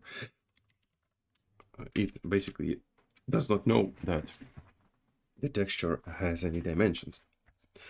So in here we want to set some reasonable values, and probably 160 is okay with No, 160 is not okay. 140. 140. All right. We should have some space for text. And no, that won't be okay. Should have less.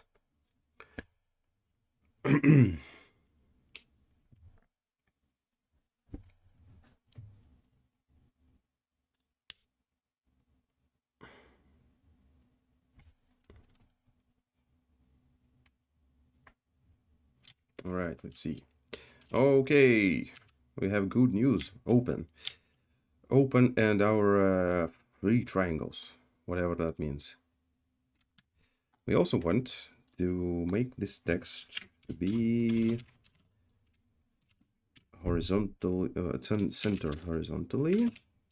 So the horizontal alignment will be center. Okay.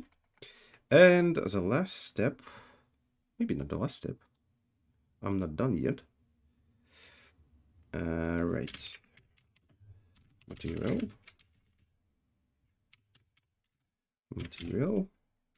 So, yes, equals. And that should be mutable. So we also want that to glow.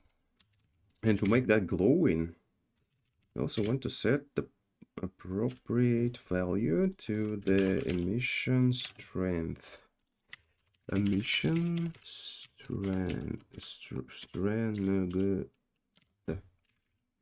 Strength. Oh my god. I'm always having a hard time with this word.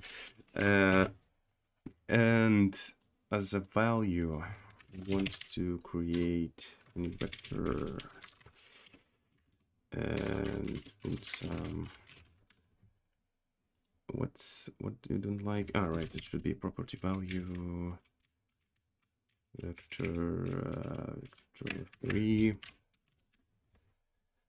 So let's see if I remember that correctly. Let's find out what is the standard shader. Where is that?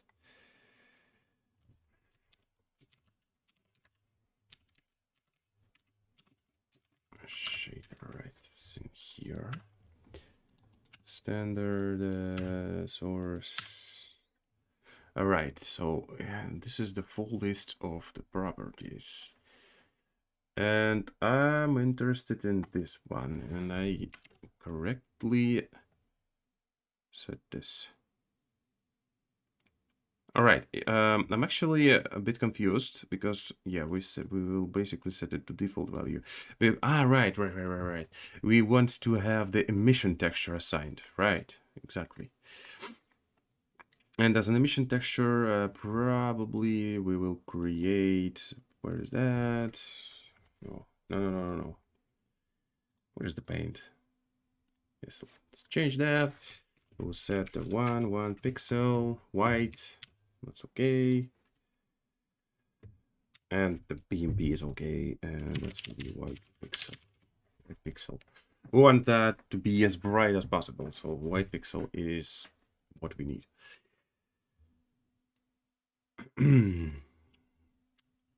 All right.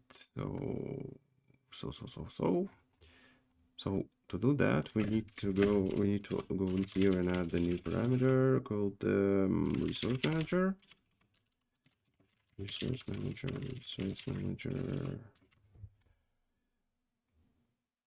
The next thing that we also want to add, that will be the emission texture, like so, and we also want to put that texture in here.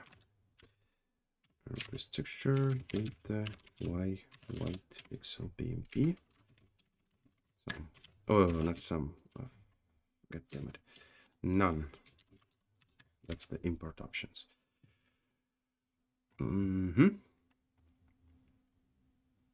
Okay. And let's see what we are missing. Probably the parameter should pass that. Yes. What you don't like. All right. Here. And the third argument will be the resource manager again. Okay. All right, the result must be used, indeed.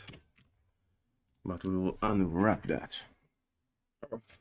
I will probably go over those unwraps at some point and replace that with proper error handling, because I don't want the game to crash. And basically, it's better to not having the glowing effect than having the crash.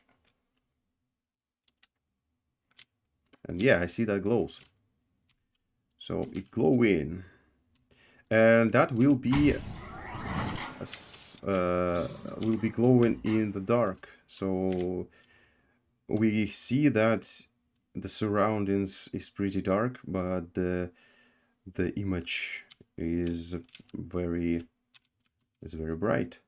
But I can't understand why the horizontal alignment of the text isn't working. So yeah, and maybe I also want that to have some green color, and to do that probably should assign some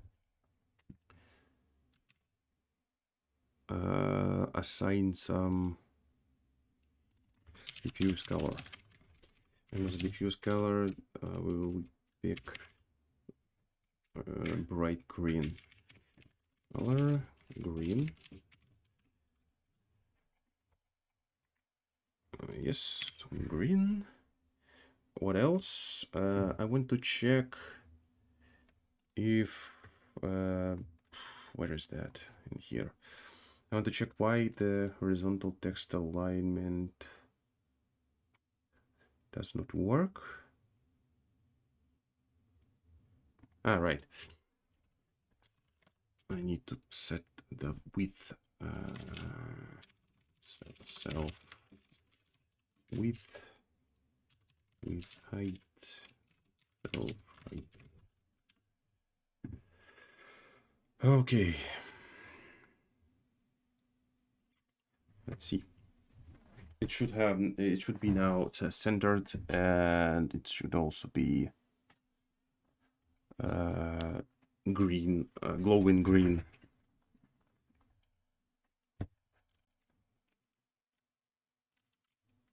Okay, it's glowing green, and it's centered. Okay, that's a great success.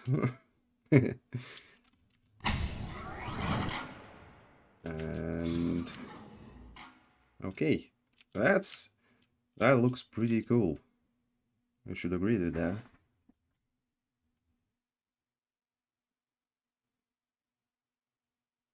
All right, let's check the comments. I was having an issue with horizontal alignment yesterday. Right, the line didn't seem to do anything.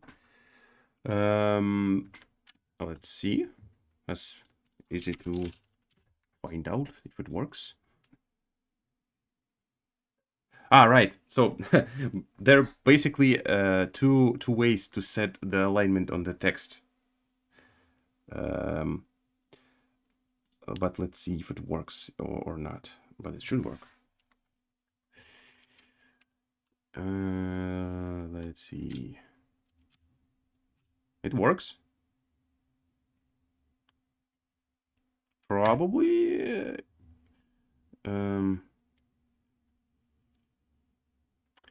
Yes. Let's. Yeah, I suspect that. Yeah, let me explain something. So, as you have seen, the center alignment didn't work for me until I have set these values. Why that happens? Let me explain that in real quick drawing here. So imagine this is the maybe button, right? Maybe not a button, but some container widget, all right? So, and you want to have the text, foobar, like so, and you want it centered. in the bounds of the parent container, right? So you have two options. You have one option is to set the horizontal text alignment to center or any other value that you want, and that what it will do, it will the bounds of the text, not the text, but the available space for text will be the space of the parent widget, all right? So, and it will be use that to calculate the alignment. If it's right, it will be in here. So, but the other way is to set the alignment in here. For example, right. So let's see what it does. What the hell is happening? The text, right? So let's build that. And where am I? Hello? Oh, okay. And that will do this, and the bounds of the text will be small. So, but if these bounds will have a stretch constraint, this will turn into this. It will enclose the text. All right.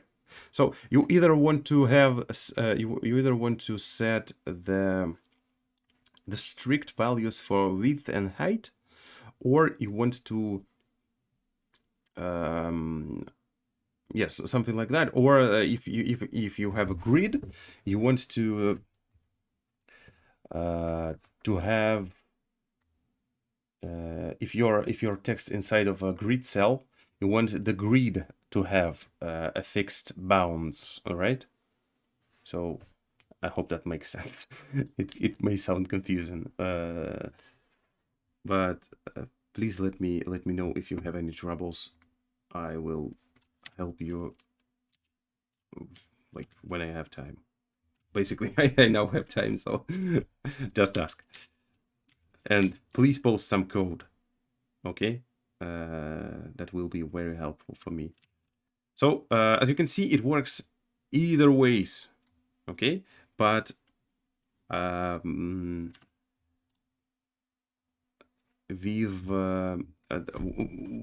are those different then?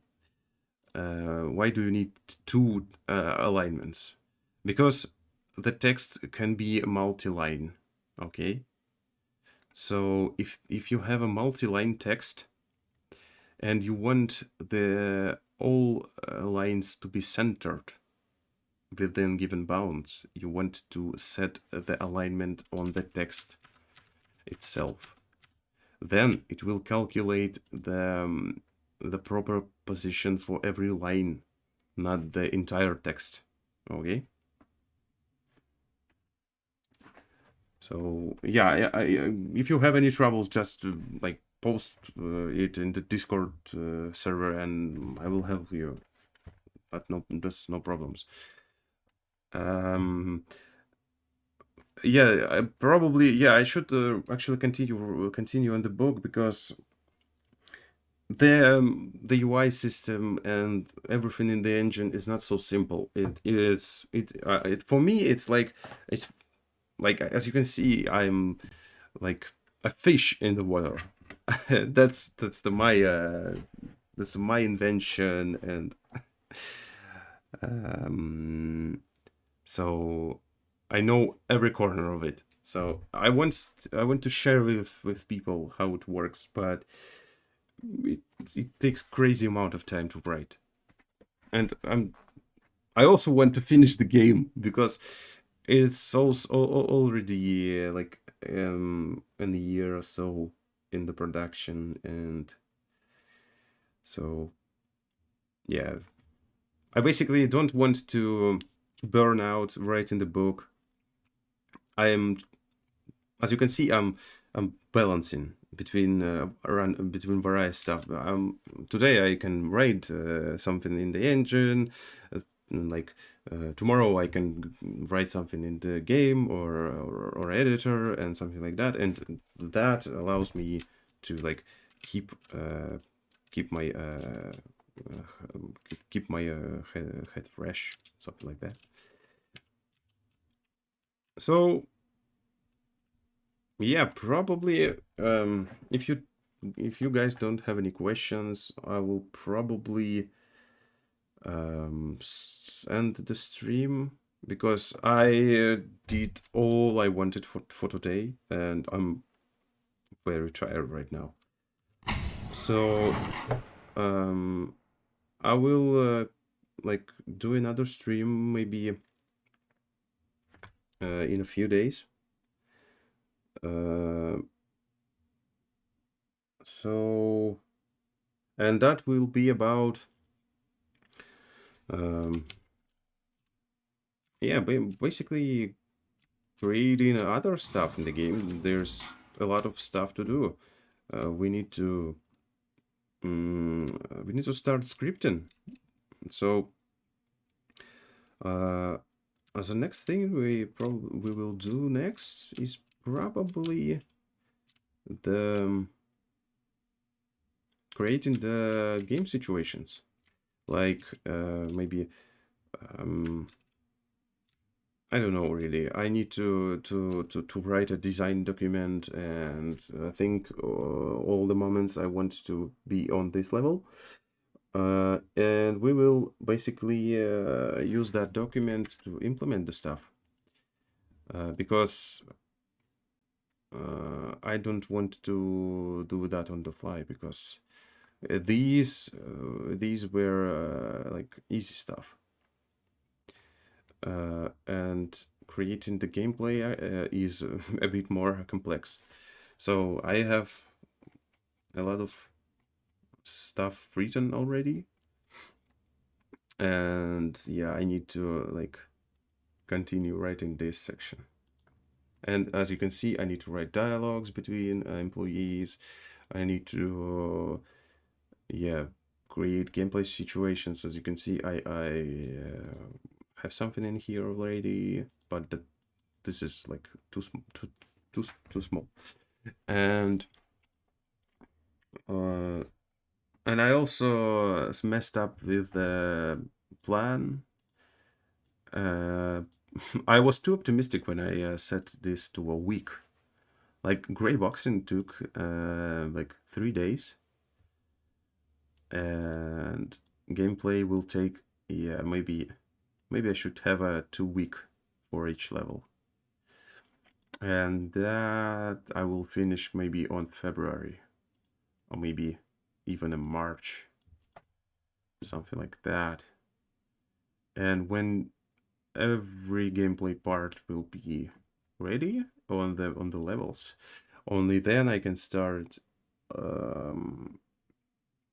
improving the graphics on the levels, creating the assets, buying the 3D models for the bots, for the maybe the main character, because these are maybe from the leak sample. As you that's weird. I don't know what's not available for now, but you should access that. So yeah, that's it for today. Thanks everybody for watching, and see you on the next stream. Bye bye.